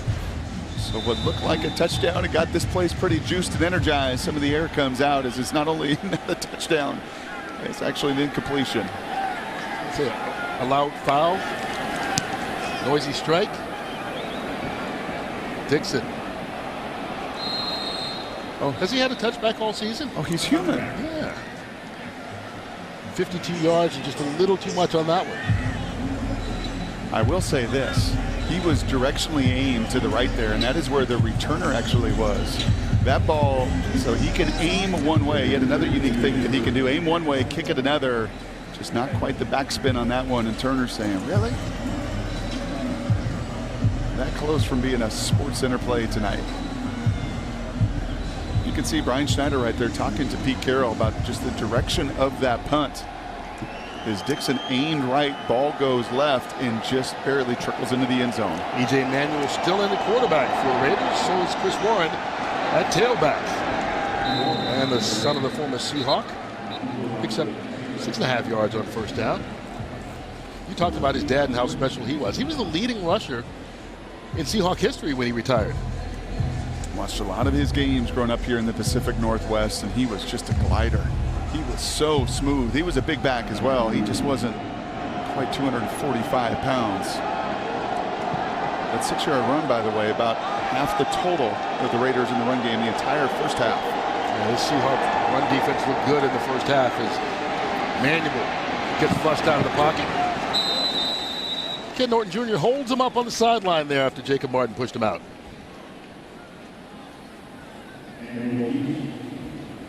Of course, Norton coming back over as defensive coordinator this season has to be pleased with what he's seen really the last 2 games from the Seahawk defense. They have flown around. I think some of the passing game tonight tighten up a few of those windows and getting off the field again and some third downs where EJ's arm and time and anticipation beat the coverage. Got to find a takeaway. That's the next big step. On third down, quick pass.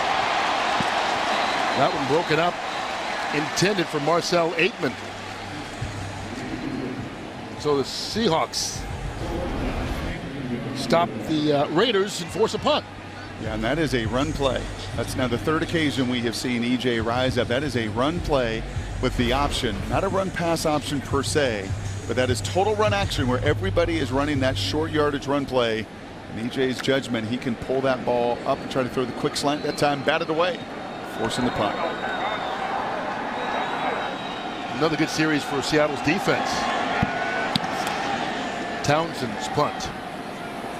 Moves Grayson over, signals for the fair catch and makes it.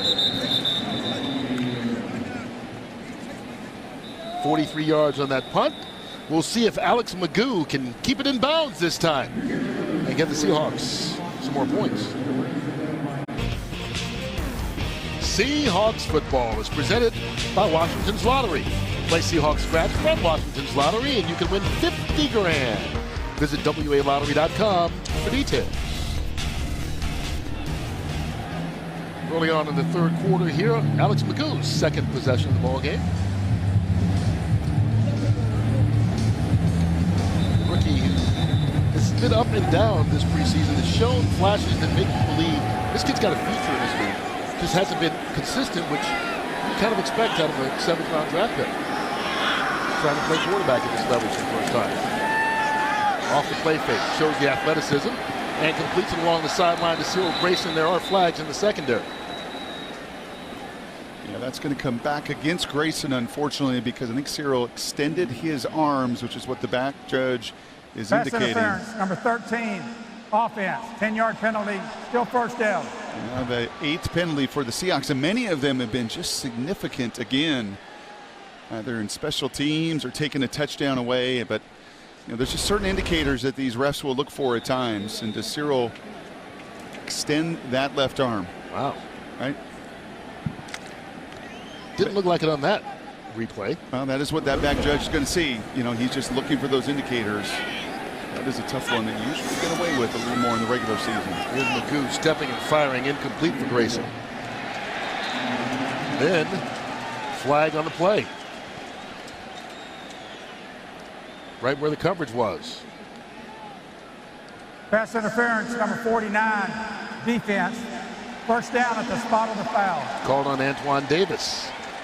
You know, I've long documented my story of being the head linesman at Georgia spring game. Oh, I've heard about Yes. it. But why don't you remind people how well that went? The 9th time. Oh, it went horribly. Yeah. But I'll tell you what it did is it gave me an appreciation for how fast those things happen. And that's why when I say indicator, that's many times what those guys are looking at. You know, when the first base guy in baseball, you know, there's just these bang-bang play. They happen so fast. TV doesn't do justice for how fast it happens on the field. And they do just look for those indicators at times. Here's Magoo. Down goes Magoo. Kyle Wilbur with the sack. There's another flag coming out late.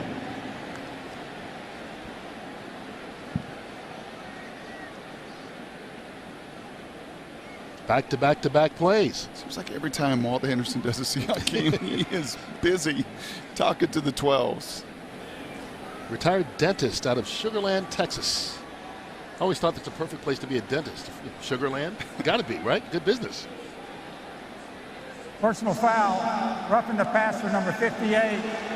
Defense, body weight on the quarterback, 15-yard penalty, first down. And that's one of those new points of emphasis this year.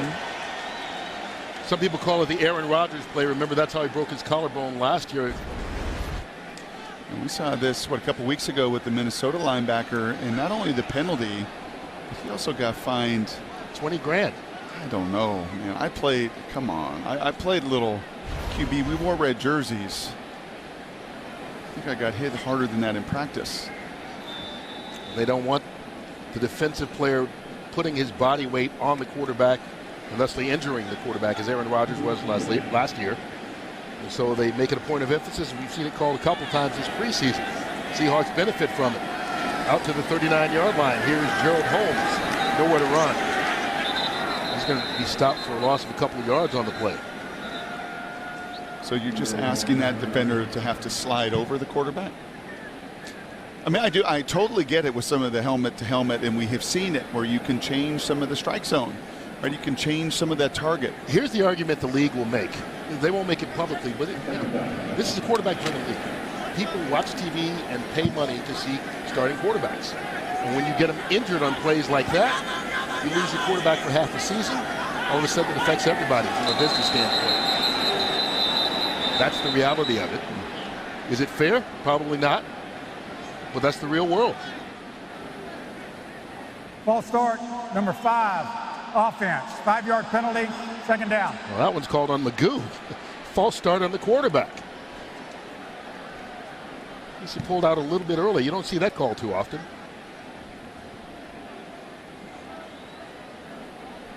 Reset the game clock to 10:04. More times what happens as well is maybe they give a head bob Right, you see that flinch right there, that reaction. That defensive end is in his peripheral looking at the quarterback, and they'll often let you get away with one. But then that umpire or the ref will come up to you and say, hey, enough with the hands or the head bob, or I'm going to call that on you as being the guy to help draw them off sides. Just about everybody in white up at the line of scrimmage for the Raiders. Now they fall back, 4-man rush. Magoo going up top. Grayson can't turn around and grab it.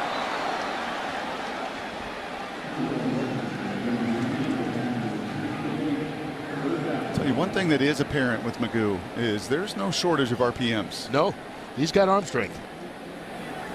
Well, that throw on the run 9:52 on the game clock. was nearly 60 yards deep down the field, just a tick out of bounds. Whether it's the deep out cut, whether it's that back shoulder throw there. We saw last week in Minnesota on a 4th and 19, a deep dagger, deep in Please put 9:52 on the game clock. He can rip it.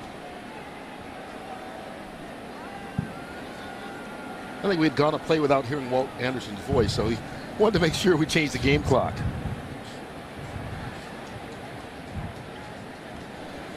There we go. Thank you. You're welcome. So here we go. 3rd down for the Seahawks. They've got to get it to the 49 to keep this drive going. Here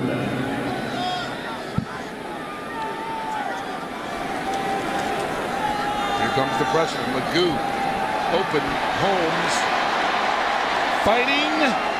Let's see where they spot this.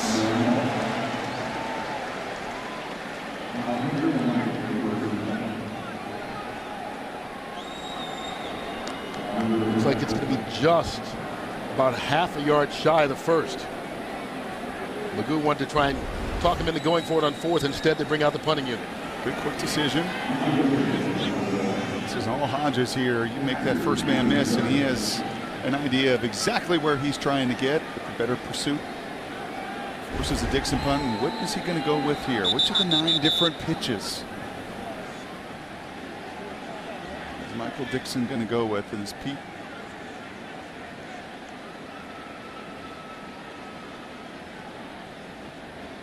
Seattle is challenging the ruling on the field that the runner was short of the line of game. Because the only down that you can challenge is 4th down. So he wants to challenge whether or not they got the 1st down. More Walt Anderson when we come back. Well, Pete Carroll did not win that challenge. The ruling on the field was confirmed that Holmes was down about a half yard short of the 1st down. So brings up 4th down. Seattle will punt it. Michael Dixon will get a chance to show off his leg again. And we've seen a couple different varieties. You know, the first one down here was just your traditional, what all the guys seem to do now, and put that tip of the ball down, hit it at the 10. The last one, he hit the little low liner. A strong draw. He's just got so many tricks as he's looking like he's aiming directionally here to the right. Gets that one up. High kick. Keon Hatcher calls for the fair catch and makes it inside the 20.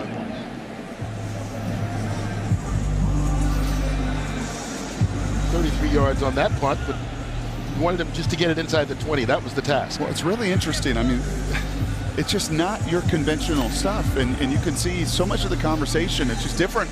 I think for Brian Schneider too, he was asked, we asked him about it yesterday. Is it kind of cool to have just a variety? It's almost like a catcher. I mean, which pitch do you want to call there? And that one, a directional. He would have probably liked a little bit more distance, but it's going to create some issues for these returners looking at all the different angles and the spots that he can kick it.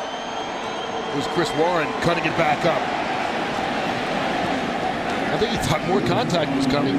He keeps fighting, pushing the contact all the way out to nearly the 35-yard line. This is going to be a hold. Yep, it's coming back. Illegal hands to the face, number 65, offense. 10-yard penalty, still 1st down. Jordan Simmons. The youngster out of USC. 17th penalty of this game so far.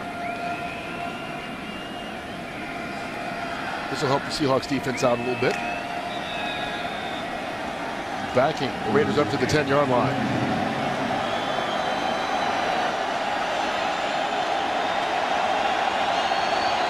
Also brings the 12s into play. Manuel, quick pass out. Caught by his tight end, Farrell Brown. Brown picks up 5 yards on the play, and right now we pick up on the sideline the starting quarterback for your Seattle Seahawks, Russell Wilson. And Russell, I would say you had the night off, but during pregame ceremonies, I saw you on the field accepting a check for about $2.5 million for your Strong Against Cancer work, which has been going on for a couple of years. Congratulations. Oh, it's so exciting, and just to have Milton Wright. He was actually the first patient Dr. Mike Jensen and I, we got to talk to, and he tried the T-cell therapy. And then sure enough, 2 weeks later after trying it when he only had 12 hours left to live, 2 weeks later, cancer-free. It's an amazing thing, the T-cell therapy. They're taking the T-cells out of the kid's body, regenerate and re-energize and put them back in the kid's body. Then hopefully 2 weeks the kid's healed. The success rate's amazing. And every year we get to have the Wilson Celebrity Invitation where we get to raise money for that, and Safeway and Albertsons and so many other people are so influential in that process. And it's been amazing just to be able to see kids literally walk out, for me and Sierra, to see kids walk out of the hospital and no more cancer. It's the greatest gift in the world, arguably, and it's the biggest blessing. So we're grateful for that, and the Why Not You Foundation and what we're doing there for me and Sierra, it's been amazing. And we're truly grateful for that. Hey, Russ, what do you see as the ultimate vision for Strong Against Cancer? We honestly believe that the ultimate vision for Strong Against Cancer and the Why Not You Foundation, what we're doing, is one, first of all, bring awareness, but two, to help give every kid in the world an opportunity to be cancer-free. And when I mean that, to do certain things is sometimes expensive. So how do we raise awareness? How do we create donations? How do we create opportunity to do that? And we're doing that with the Why Not You Foundation. We're donating a lot of money to Strong Against Cancer. It's been an amazing process. And to be able to see so many kids, the success rate is above 90%, I believe, still. And maybe even higher than 93, 95 even. And just to think about that, it's just a true blessing. And so the reality is this, Brock, is this right here. Is it could be your kids. It could be my kids. It could be someone who's watching this right now. And we all know somebody who's gone through cancer, and we don't want our children to go through that. And if they do, how do we help them the best way possible? Well, we can certainly see your enthusiasm for the cause, and rightfully so. As E.J. Manuel throws deep here for Marcel Aitman, falls incomplete. And I think one of the things you've also been enthusiastic about this training camp, this preseason, has been the play of the young guys on this squad. I mean, they've really come out in every game and showed well. It's been really exciting. And the character of the guys we have on our team right now, and the work ethic, and just the vision and where they want to go, where we want to go, it's really exciting. And it's a gift to be able to come to work every day, to come to practice, and just enjoy what you get to do. I love it. And I couldn't love these guys anymore. It's been a blessing. And they're balling right now. We're in a fight right now to hopefully get a W at home in CenturyLink. Hey, Russell, it sure feels like Schottenheimer likes to take shots down the field, whether it's with you or any of the quarterbacks. Is that something you expect to continue into the regular season? Well, I think we're always aggressive. I think we want to be aggressive. We want to play smart football. We want to be able to attack and be very balanced. As you guys saw in the Minnesota game, it's a very, very good defense, one of the best in the league. We were able to mix it up, to attack them in the run game, attack them in the pass game, attack them in empty, attack them in every way possible, and really mix it and make them think. And it's been amazing. Just Schottenheimer's been great. He's been on it every day. It's great to work with him. We get having so many one-on-one conversations. He's phenomenal, as good as it gets, and so it's been great. Talk to me about the impact of Tuesdays for you during the regular season. Yeah, Russ. I mean, Tuesdays, when I got here in Seattle in 2012, I got here, I believe it was May 11th, 2012, and it was the biggest blessing in the world to be able to go to Seattle Children's and start something that growing up, my dad was always in hospitals, sick, unfortunately, and my mom, she was an ER nurse, and she was always working there. So I was comfortable going there, but I knew that God had given me an opportunity to play the game of football, but also to give back. And when much is given, much is required, Brock, as you know, and I wanted to be able to go into a place like the Seattle Children's and see these young kids who just give them a glimpse of hope, and they give me so much hope. And the miracles that I've been able to see, the blessings, the smiles, the tears too. It hasn't all been great all the time. There's tough times. But in the day, I think that people know that when people love them, when people care, it just makes it a little bit easier. And I've been grateful for that. And the Why Not You Foundation, I got to give credit to Carly, our foundation director with Why Not You Foundation. She's been amazing since day one at Seattle Children's. I was able to take her away and have her on Why Not You Foundation. And we've been able to do so much with Seattle Children's. It's been a blessing for sure. And then ultimately, I think that, for me and Sierra, we really want to make a difference in our communities and our worlds. And so it's been a blessing to be able to do that every day. Well, congratulations on the success of the foundation. I know the work continues, and it's about giving, it's about the time, it's about seeing the success, but unfortunately you need the money as well to help out, and you've done a great job. Thanks, Russell. Well, thank you, guys. Go Hawks. I'll see you guys. Why not you? All right, stay healthy this season as well. Well, you just saw the big touchdown pass while we were talking to Russell Wilson. Saeed Blacknall of the Raiders getting it into the end zone, 45 yards on the score. And you saw two huge plays on that drive by E.J. Manuel. And the coaching staff and Tom Cable, you could see it in E.J. that he is so fired up. With 3 touchdown passes, the Raiders missed their point after touchdown as well. But the big play, not many of them given up this preseason by the Seahawks. Such a focus of what they do defensively, but give some credit to the Raiders. Their young receivers fighting through contact, making the difference for E.J. for his 3rd touchdown pass. Saeed Blacknall with a second 45-yard touchdown pass of the night for the Raiders. Extends the lead to 23-13. Just over 5 minutes left here in the 3rd quarter. Receivers often, I'm looking at scores all around the league tonight, and you're seeing it. Receivers get their chance in this game against backup secondary people right all across the league. You got second corners, second safeties, 3rd stringers at times. Win your one-on-one coverage, or you break a tackle, there is ample opportunity for you to make your mark. Reynolds takes a knee. Magoo and the Seahawks will start from the 25-yard line. This all-important final game of the preseason. All teams have to cut their rosters from 90 men, where it is tonight, to 53 by 1 p.m. on Saturday Pacific time. And that's going to be 1,200 players who are on rosters right now who won't be NFL players in 48 hours. What we saw last year, I think, with this, the biggest takeaway of all of it, and first of all, Pete and the coaches love this, to have all these guys get the opportunity to compete one more time, to show everybody what they can do. You're going to see a lot of trades. You saw a flurry of them over this 48-hour span last year. I would expect the same all across the league over the next couple days. Earl Holmes keeps on fighting, gets a couple yards on the play, and that's something we didn't used to see in the NFL. Like the old school GMs, George Youngs and Jim Finks, those guys never made trades. Now it's almost like fantasy football with the new crop that comes in. And this is a little unique. I think there's some areas league-wide of some strength. I think you see it with wide receivers.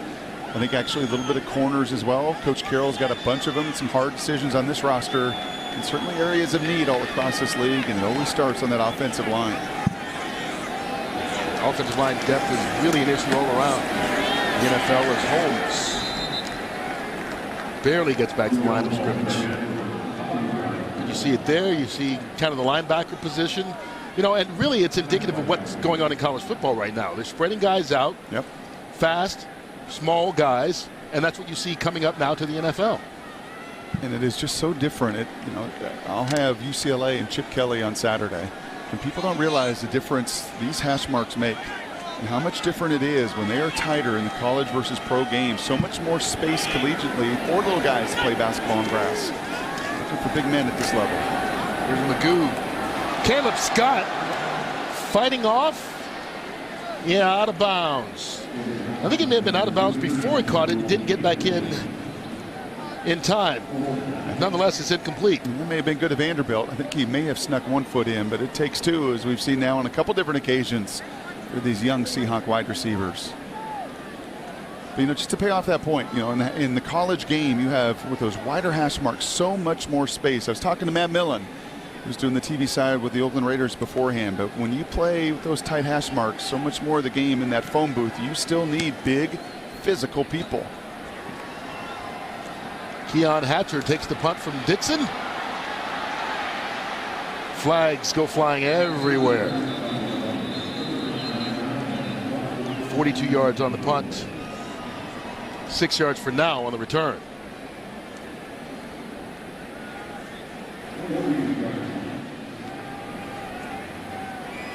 Illegal blocking the back during the return, number 45, receiving team. 10-yard penalty from the spot of the foul. First down. Dallin Levitt called for the penalty, and Peter McLaughlin, president of the Seahawks, and maybe he's on his phone right now trying to get clear. You know what Clear is, right? You can get it at the airport, but now you're able to use it at stadiums all around the league. Around baseball, we've seen it. Now the Seahawks are the first team in the National Football League to institute it. You get in, once you go through the program, with your thumb, your eyes, whatever. You never have to pull out ID. You don't have to pull out your ticket. It makes it worthwhile. I'll tell you one thing that Peter has made a commitment to and followed through on in mighty ways is they're going to innovate. Just never, ever going to sit and rest on their laurels and say, man, we got a special place.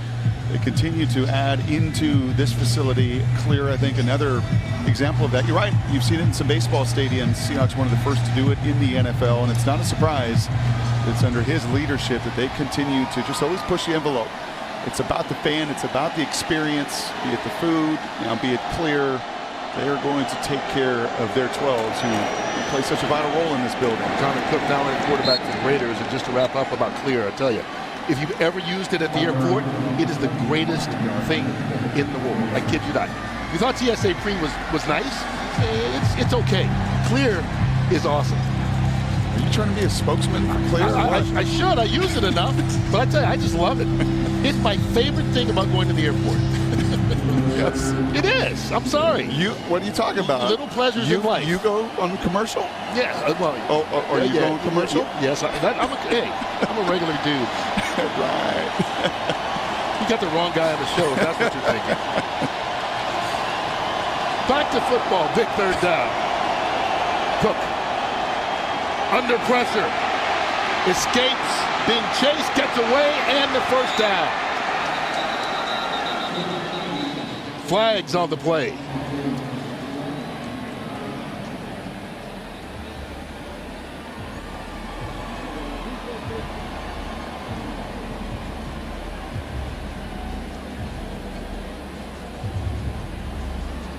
Holding number 75, offense, 10-yard penalty, still third down. And that one's going to come back because of the third-round pick out of North Carolina A&T, Brandon Parker. 201 on the negates a good play by Cook. Well, we've seen that on the other side for the Seahawks tonight through the entire preseason. Penalties taking points off the board. In this case, a really nice third down conversion. Connor Cook staying active and alive in that pocket. But 3rd and 16, this is where you would sure love, down 10, you would sure love your first takeaway here defensively in a couple games. Cook completing less than 50% of his passes in the preseason. Will continue that streak, throwing it in the ground towards James Butler.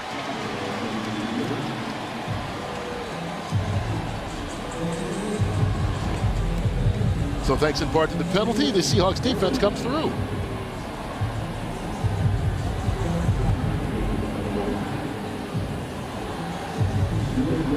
Down by 10 in the final preseason game. 16 minutes, 49 seconds left.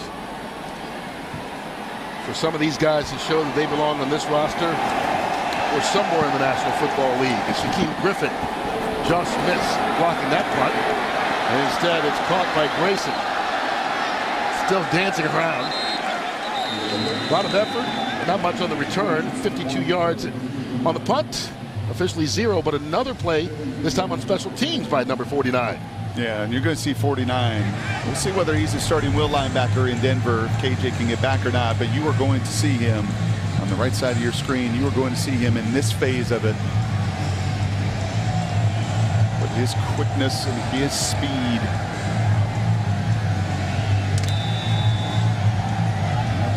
Step and a half away, and that is it. He will make an impact on special teams this year. I can guarantee you that. He's just a football player. A darn good one. Here's Gerald Holmes out of the backfield.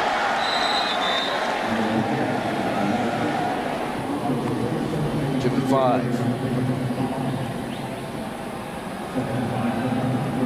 It's going to be a bad time here in the 4th quarter as well. It doesn't always take a 2-minute drill to create and foster a little tempo. I think it will be one of the things that stands out a little bit about the Seahawks team more than some of its predecessors. The run game, the diversity in it, and don't be surprised if you feel more tempo from them. Green pass. Did see who caught that. Jason Kabinda made the tackle.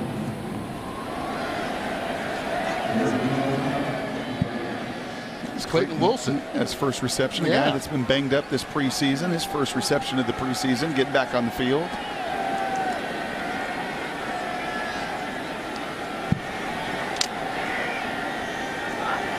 Brings up a 3rd and 4. It's a pretty significant third down here for field position, pushing into the fourth quarter, the final 15 minutes. Here we go. Caleb Scott. Did he hold on to it? No, incomplete. He was juggling it along the sideline. You can see Pete making his argument that he caught it while he was on his back. Here's another look.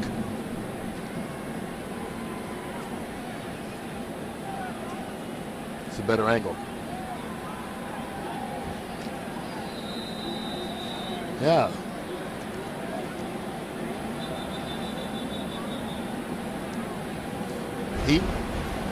Pete's going to challenge this because he should be considered down after he makes the catch and the defender falls on top of him. Well, you got a good. Seattle is challenging the ruling on the field of an incomplete pass.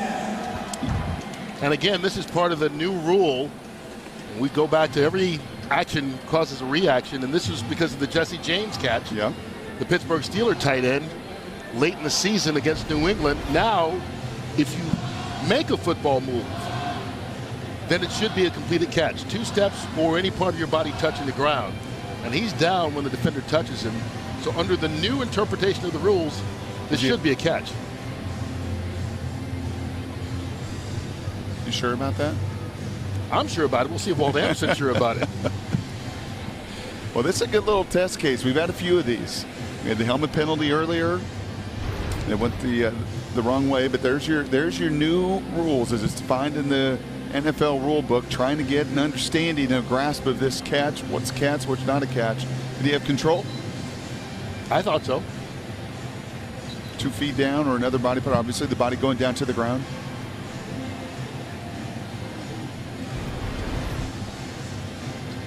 I think the question is here, does he ever really gain control? I think it's control, and he's down. Again, under last year's interpretation, last year there's no chance. Right. Last year that's but not. I think so. Actually, viewing the play, the ruling on the field has changed. There you go. The receiver met all the requirements of the catch, and then the ball was stripped. He is beyond the line of the game. It is a first down, Seattle. Seattle's not charged with a timeout. However, because their first challenge was unsuccessful, Seattle will have no additional challenges the remainder of the game. Please put 18 seconds on the game clock. 18 on the game clock, and it'll wind on my signal. I can say this unequivocally, that's not a catch last year. No. So that is a textbook example of the change. You know when I saw it? No, you nailed it. Way to go. You and Clear, way to go. We've learned that in the last 3-4 minutes. My 2 favorite things are rules interpretations and clear, yes. But you know what? If it means more catches this year, then sign me up for that. And you know what? The reality is that should be a catch. Yep. And I think that's what they want to do. Because when we saw the Jesse James play or several plays last year, you go, how is that not a catch? That's they right. want to make it so if everybody who's sitting around thinks it's a catch, it's ruled a catch, as that one was. Now the ball's on the 44-yard line. Here's Gerald Holmes fighting. Good second effort out to midfield, and that'll be the final play of this third quarter. This is the end of the third quarter. 1 more quarter left to go in the preseason. Seahawks trying to get back in this and get their first win of the preseason campaign. They're down 10, but there's still 15 minutes left to play. Last quarter of the preseason. Seahawks down by 10 to the Raiders. Alex Magoo trying to get it back in this. You got a play action shot. This is the area of the field where they've certainly taken a bunch of them, both teams tonight. Play action. Shot. Caught. Bracey, first down. Gain of 8. Marvin Bracey, guy who's been on and off this squad during the preseason. Yeah, and he's been on because it's so intriguing when you've got somebody that can run sub 10, 100 meters. I mean, you're talking world-class Olympian on the 4x100 team. He does a nice job there just securing the catch. The throw slows him down just a little bit. Made the U.S. Olympic team in 2016 in Rio. That pass batted away at the line of scrimmage. Dallin Levitt with a swat. But if you want an opportunity and you want to catch the eye of John Schneider and these scouts and Coach Carroll in particular, run real fast. Yeah. Cyril Grayson, there's a good look at John Schneider. It is, you know. Is that his summer look? Speed never slumps. You know, he's buying into that yesterday. A great conversation with him, and so fun to sit with, and right there just talking ball with Bobby Wagner. By the way, a second-round pick because he could flat out run at 250 pounds. Magoo working out of the shotgun. He's got speed, slides just across the 40-yard line, and you know, we talked about what we've seen out of him. Yes, the arm strength, but the ability to pull the ball down and run it. Well, when John Schneider, who's down there on the field, evaluates these quarterbacks, you have to look at guys. If Russell Wilson is your starter, you have to have somebody. I think it is why Brett Hundley is very intriguing to them. A guy that can run and move and do many of those things. You just can't be, you know, you want some commonality in that QB room, right, for everybody in the system. So the zone read and the movement and the play action pass. Hundley and obviously Magoo is more than capable of doing all of that. See if he can pick up this first down. Raiders coming to blitz. Magoo going up top, overthrow, miscommunication. Cyril Grayson went inside. Magoo expected him to go out.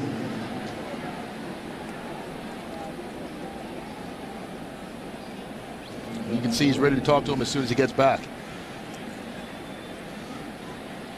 And that is one of those that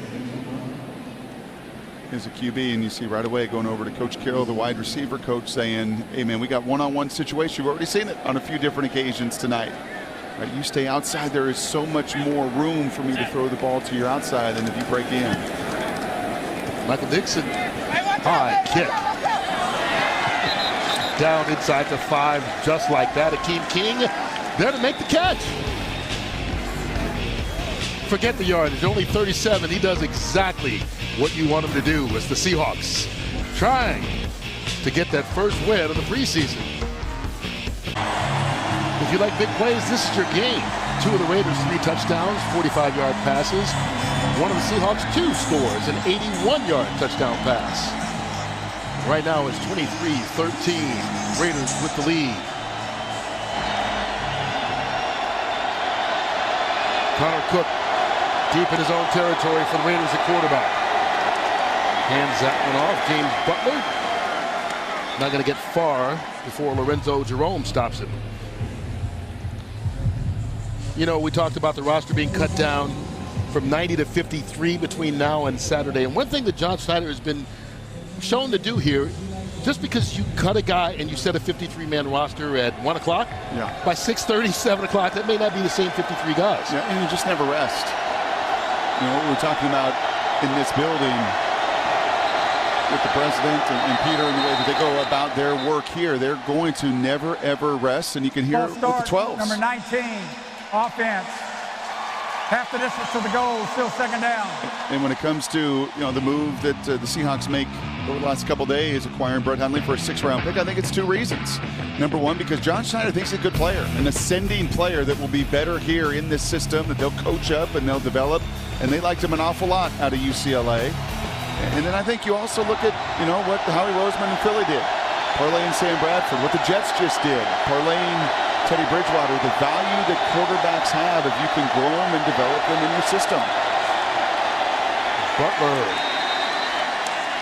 nowhere to run. Stopped at the 2. And it was a Green Bay way. I mean, that's a Ron Wolf way back when. That Reggie McKenzie grew up in, that John Schneider grew up in. They did it with Hasselbeck. They did Mark Brunell. Another beautiful play in the backfield. Kurt Warner started out his career there as well.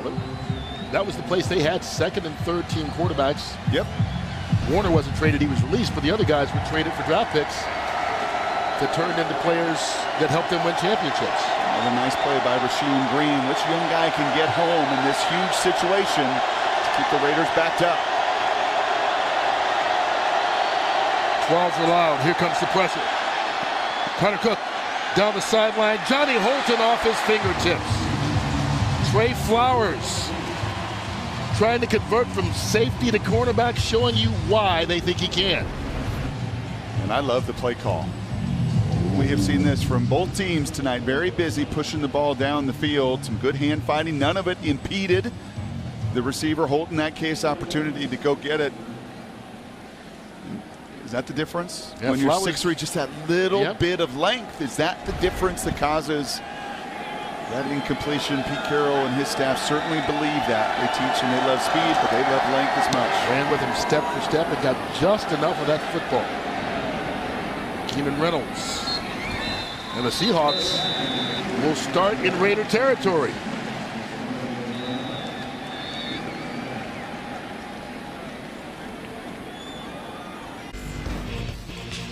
Seahawks football is presented by Washington's Lottery and Seahawks Scratch. You can win a trip to the Seahawks game in Arizona and take your Loud on the road. All you have to do is visit WALottery.com for the details. So here's a little chess match for Alex Magoo and Paul Gunther, D coordinator, Brian Schottenheimer on the other side. You know, this has been the area you've taken some of those shots down the field. You know, does D coordinator anticipate that? Can you spring a run? Is there a screen? A good little back and forth. Instead they give it to Gerald Holmes. Try to spring that run there quickly hit her up the middle. Instead he gets just 2 yards before Jason Kabinda stops it. And this is where if you're Alex Magoo, you just want to win this game. Okay, you've got good field position. You had it on the last possession. And that really is all you're thinking right now, man. The final impression you want to make over the last 11 minutes. You don't know how much football you're going to play the rest of this season for Coach Carroll. May it be on this practice squad, may it be somewhere else, but all is going through your head is I want to help this team win in the final 11. Flags down before the snap.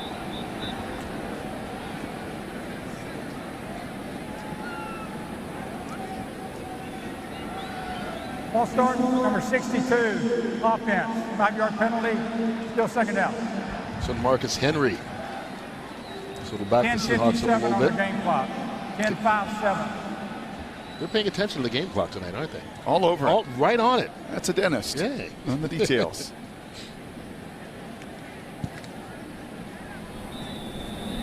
Henry in at center right now. Bellevue High School. So, local kid. Boise State for college. Snaps it to Magoo, who steps up, fires it over the middle. Pass caught. That's Wilson again. That's Reynolds. Keenan Reynolds, pardon me. It's just amazing. If you just put a 9 instead of the 5 right there. He looks just like it. His just, mannerisms, just everything. The movement, and that's not a surprise. I mean, you know, this offseason, he's going to watch one of the best do it. But just the quickness, the frame, just the football ability, the understanding. Draw play. Holmes. Met by Trayvon Hester. No gain.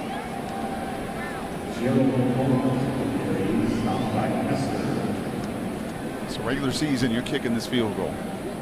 And you're making it a one-possession game. But I think here in the preseason, these are just continue. You want to give these players their moments. And the fourth downs to evaluate. For Brian Schottenheimer to get to his fourth down list. And we've seen a bunch of them tonight.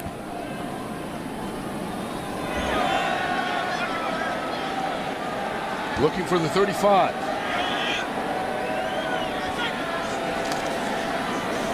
Magoo pulls it down. Thrust out. Oh, he had it. Reynolds was there and open, and Magoo just couldn't make the connection. Turnover on downs. Seahawks football is brought to you by Home Street Bank. There's no place like Home Street Bank.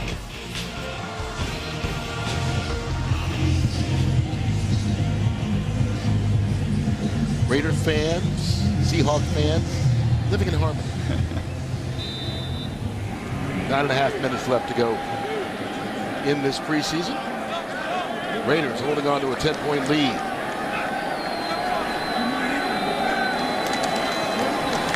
Handoff by Chris Warren. And Warren out to the 43-yard line. Delano Hill with the stop. Down to the sideline, we've got the guy who just got a new 3-year contract, so we'll be around in Seattle for quite a while. Congratulations, Tyler Lockett. Hey, appreciate it. Thank you so much. You said it was a dream come true for you. Oh, definitely. I mean, this is something that you dream of when you're a little kid, being in school. You know, when you want to go play sports, you never know what's going to happen, but everybody wants to get that second contract to be able to take care of their family. So who was the first call, Tyler, after everything got done officially? You know, it got to be my mom. Mom was my first call. Dad was second. Uncle was third. And? And, I mean, they were excited. They were probably more excited than I was. I mean, you know, that's something that my mom's been waiting for. My dad knows how it is. You know, he played in the NFL for about 7 years. So, I mean, it's just an exciting moment, an exciting time for my whole entire family. You know, this is really, in my mind, kind of proof that you are back. You know, had the injury a season and a half ago, and you still made the Pro Bowl last year. But, you know, it seems as though this year you've turned the corner. The organization shows faith in you by giving you the contract, so it removes all doubt that you're back to where you were before. Oh, I mean, definitely. You know, being in this business, it's hard for a team to be able to even give a second contract and to be able to trust a player like that. And the fact that they have a lot of faith in me, I mean, it says a lot. And I've been working my butt off trying to do whatever I can to be an exceptional returner as well as a great receiver as well. I got Doug Baldwin, Brandon Marshall. I got guys like that that's vets being able to help my game, allowing me to be able to take it to a new level, and I'm just looking forward to the season. Tyler, does this empower you to have even more voice with this commitment that's been made to you? I mean, a little bit, but that's something that I've already tried to take a role on in itself in OTAs and also during camp. Just trying to give more of me to my teammates, do whatever it is. If I got to be the middleman, understanding that, you know, I'm a vet as well as being able to have more chemistry and talk to the rookies, you know, I'm willing to do that. Whatever it takes for us to be able to win. If I got to be quiet and show up by my actions, I'm willing to do that as well. Tyler, it sure feels like, and I asked Russell about this last quarter, there's going to be a lot of opportunities to push the ball down the field. I think we felt it all preseason, and again tonight. The Coach Schottenheimer likes to take those shots down the field. How much fun is that for you? I mean, it's really exciting to be able to watch it. I mean, you know, wasn't able to be out there a lot today, but being able to see a lot of guys make great plays. You know, Stringfellow made that terrific catch over there to be able to score. Malik should have had that touchdown in there, got to get his feet in. But, I mean, it's an exciting moment. Like we said, we see Shotty's trying to mix it up with the run game and the pass game going deep. I'm looking forward to it. I can't wait till week 1. I tell you, we talk about you being one of the older guys on the team as far as number of years in the league. You still look like a kid, though. Hey, that means when I'm older, I'm still going to look the same. There's nothing wrong with that, my brother. Exactly. Take advantage of it. Yes, sir. We appreciate it. Congratulations. Hey, thank you. You have a good day. All right. Stay healthy all season. Thank you. I tell you, he's got a good idea to go to the grocery store, doesn't he? He is such a good kid. He really is, man. Kid, he really is. He's 25, 26, and has accomplished an awful lot in that contract. I think indicative of how much more this organization, he believes there still is for him in his game. Over the middle, Keon Hatcher. Third touchdown of the night, this time from Connor Cook. 22 yards on that one. Sluggo seam, that one's been in the book for about 20-something years too. John Gruden saying, yep.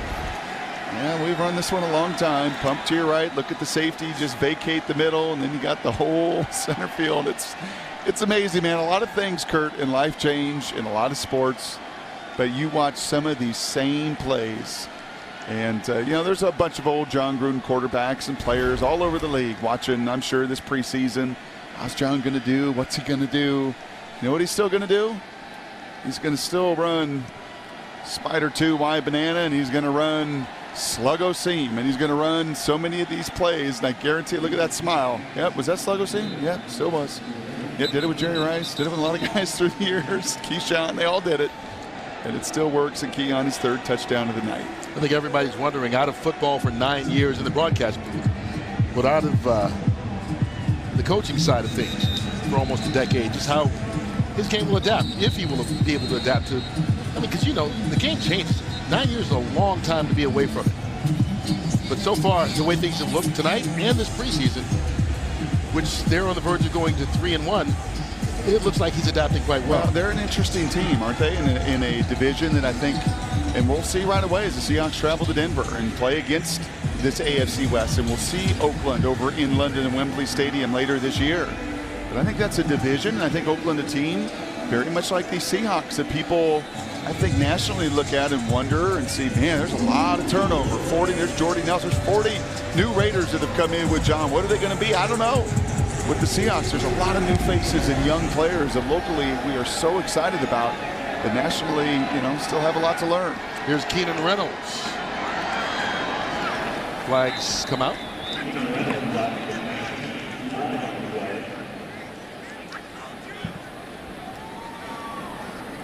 Alex Magoo gets ready to take the field in a bigger Here's hole. the return. Personal foul, face mask, number 17.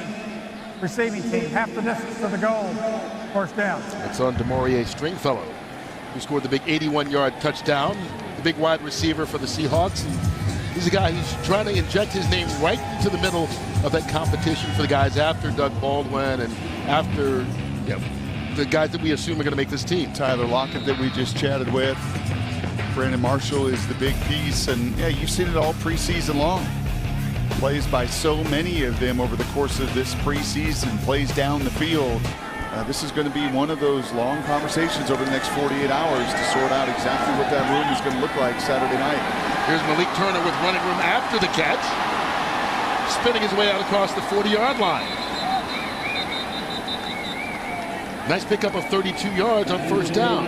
Shalom Lawani, a little stop. I'll tell you what else I like about that room, and Malik Turner's had a beautiful preseason, is I like the variety of skill sets and sizes and strengths and age and experience. A lot of what Tyler was just speaking to.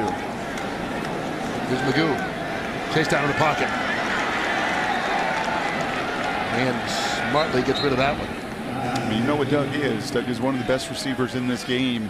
And in the slot, there's nobody that catches it better and gets open. You know what Tyler Lockett is. He's always shown big play ability. And as Pete Carroll said this week, all-purpose yards, no one's had more in the last 3 years, both in the return game and plays down the field for Tyler. Brandon Marshall had a nice preseason. I think there was some wonder, could he do this day after day, week after week, and continue to be that big body receiver? And then Jerron Brown, David Moore, Marcus Johnson, DeMaurier Stringfellow. Just a lot of decisions to be made.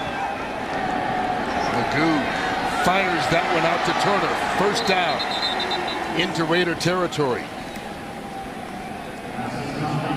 12 yards on that game. Clock inside 5 minutes. And this is where he's most comfortable. He really seems to run the 2 minute. That's what they did. Yeah, I mean, in college, you played 4 years. It's what you do. You're getting in that huddle, doing things conventionally. Part of the reason that Brett Hundley's here, that he's had experience the last 3+ years doing that in Green Bay. Quick pass. Cyril Grayson can't handle it. The new receiver coach that's working with a lot of those young players, Nate Carroll, a good shot of him a couple games ago talking some clock management with Pete and working through that and to a man and talking to a lot of those receivers. Really excited to have Nate's voice, a guy that's been around this thing, around this program, knows exactly what's asked of that position group. And I think more of it will be asked this year. So I think they're going to be able to run the ball a whole lot more effectively to set up so much of that play action pass. Magoo running. Good cut back across the field looking for a block. Didn't quite get it, but it got another big gain, this time inside the 30 down to the 29-yard line. Give him 19. Yeah, he likes this. He likes to create. He likes to be on the move. And he's been his best in these 2-minute situations. And this isn't 2-minute, but it's the up-tempo that he is certainly very, very comfortable running. Running with no huddle. And you see confusion on the Seahawks offense, and they're forced to use a timeout. This is the second Charge timeout, Seattle. 30-second timeout. You see, Magoo was trying to get guys lined up, just couldn't get it done fast enough. He's shown a better command of this offense the last 2 weeks in particular. Yeah, he has. And this is, a bit of the wild card. Ball security. Be careful. I think that will probably be talked about. Getting the pads down. Again, all of the experience. And And that is why I gave you the two other reasons. I think Brett Hundley they view as an excellent player, always have, and he's ascending. The number two, he's a good fit in this system. But number three, there's no substitute for the experience that Brett Hundley has had, that Alex Magoo is hoping that he can gain over these next few years as well. Hundley just coming over the trade yesterday, not in uniform tonight. Here's Magoo running again. What a cut. And gets out of bounds. Wheels and a move. He's showing you I reached it out there for the first down.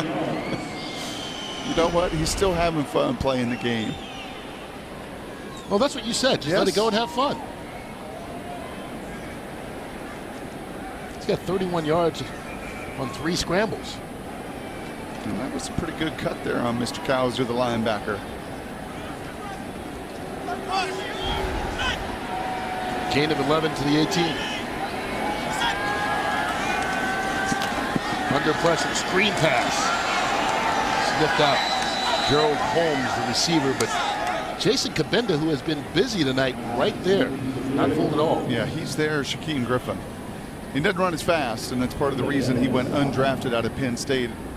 He is an instinctive middle linebacker that sure sniffs out many of those plays and tackles. Did that screen pass there. Under 3.5 minutes. Quick pass. That's out to Caleb Scott. Scott out of bounds, though spotted inside the 11-yard line.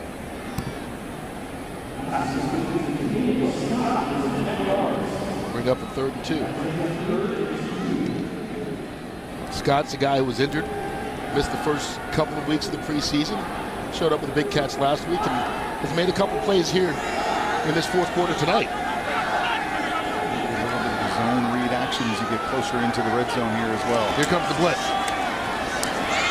Caught. Kyle Carter, tight end, reaching. Touchdown, Seahawks.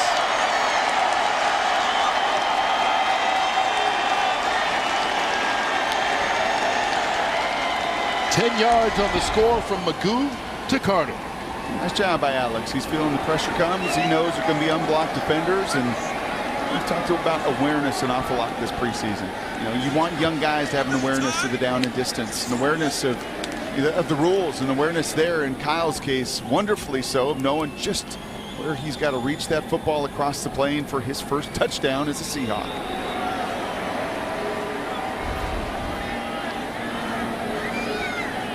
So it pulls the Seahawks a little bit closer. Janikowski, who's already missed one tonight, misses a second. He's always been Mr. Reliable. Is struggling with the point after tonight.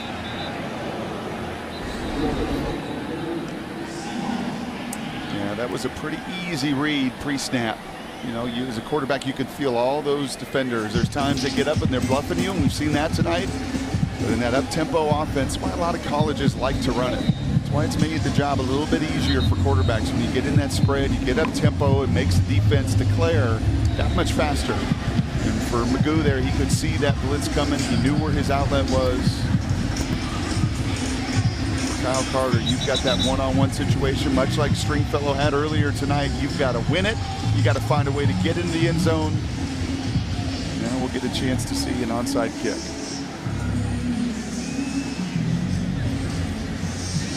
We haven't seen one all preseason. You've seen 3 missed extra points in this game. All of them, in fact, same end. That end zone, and those flags are moving a little bit. And that end zone, you can ask a lot of kickers in this league about that end zone. This is Dixon. Drop kick. Over Butler's head and into the end zone.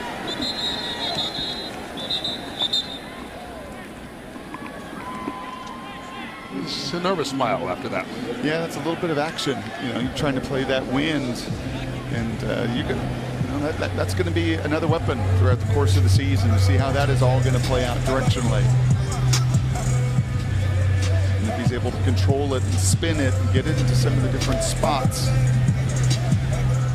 week to week game plan wise, if you can take advantage of that.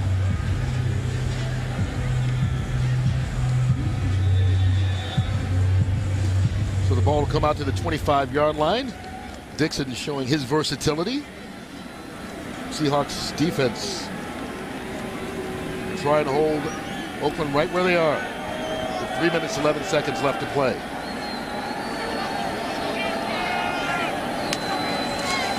Connor Cook handing off to Butler. Maurice Alexander on the tackle.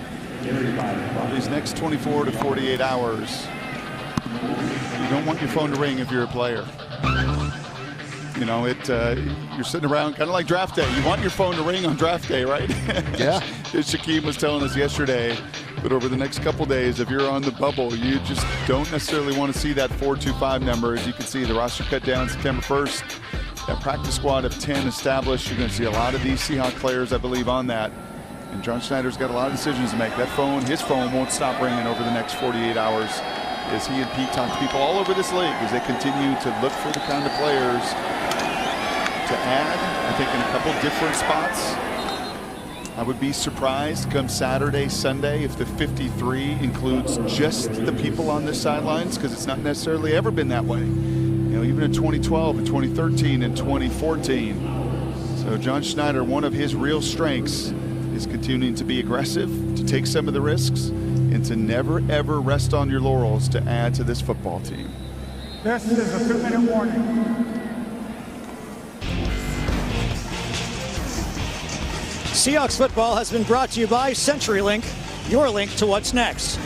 Back here at CenturyLink Field in Seattle, the Seahawks trailing the Raiders 30-19 with 2 minutes left in the preseason. Aaron Levine alongside Dave Wyman. And Dave, I don't know about you, but I'm ready to start talking about the regular season. Well, I'm sure the players are too, and it's sad for the guys that get cut, but I remember thinking after the last game, hey, these are the 52 other guys that I'm going to go to battle with this year, and it's kind of a comforting and cool feeling. We'll have post-game reaction coming up after this, but first let's head back up to Kurt and Brock.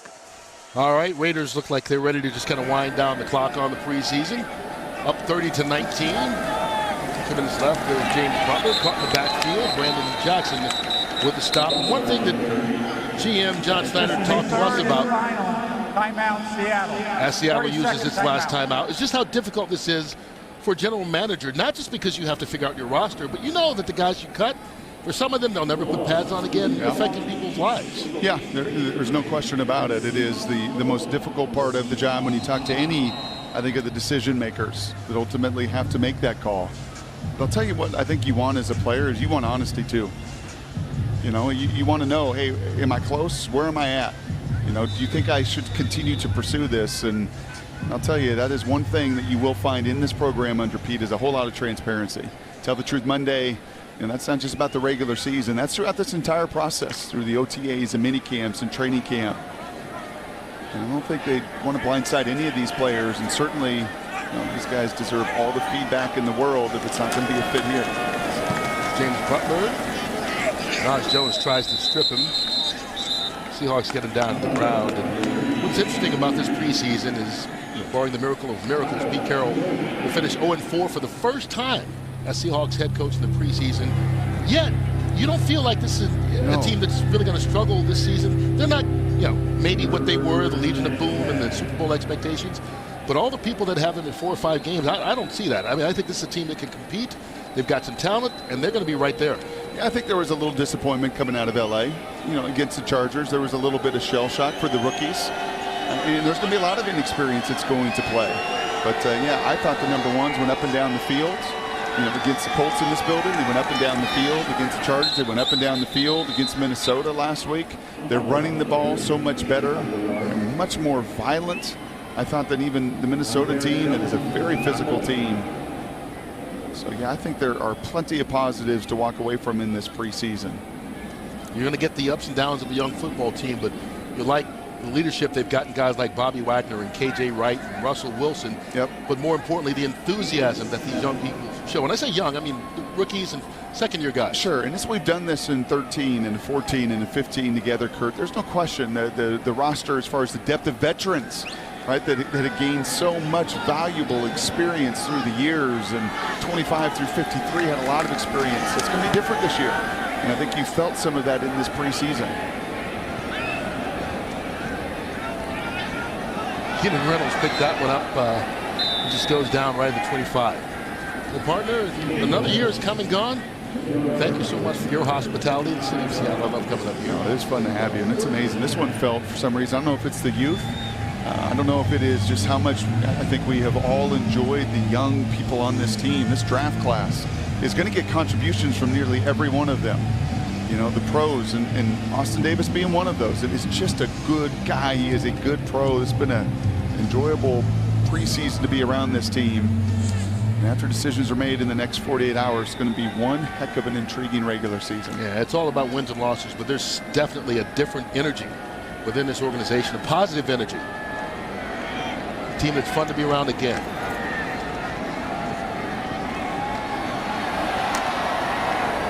Justin Stockton, his first and probably only carry as a Seahawk. And that'll do it. 19 yards on that run, 19 points is what the Seahawks put up tonight, but it wasn't enough.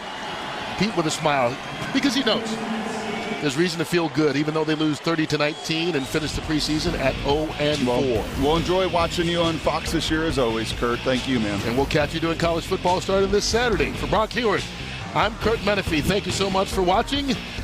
The Seahawks finish the preseason down 30-19.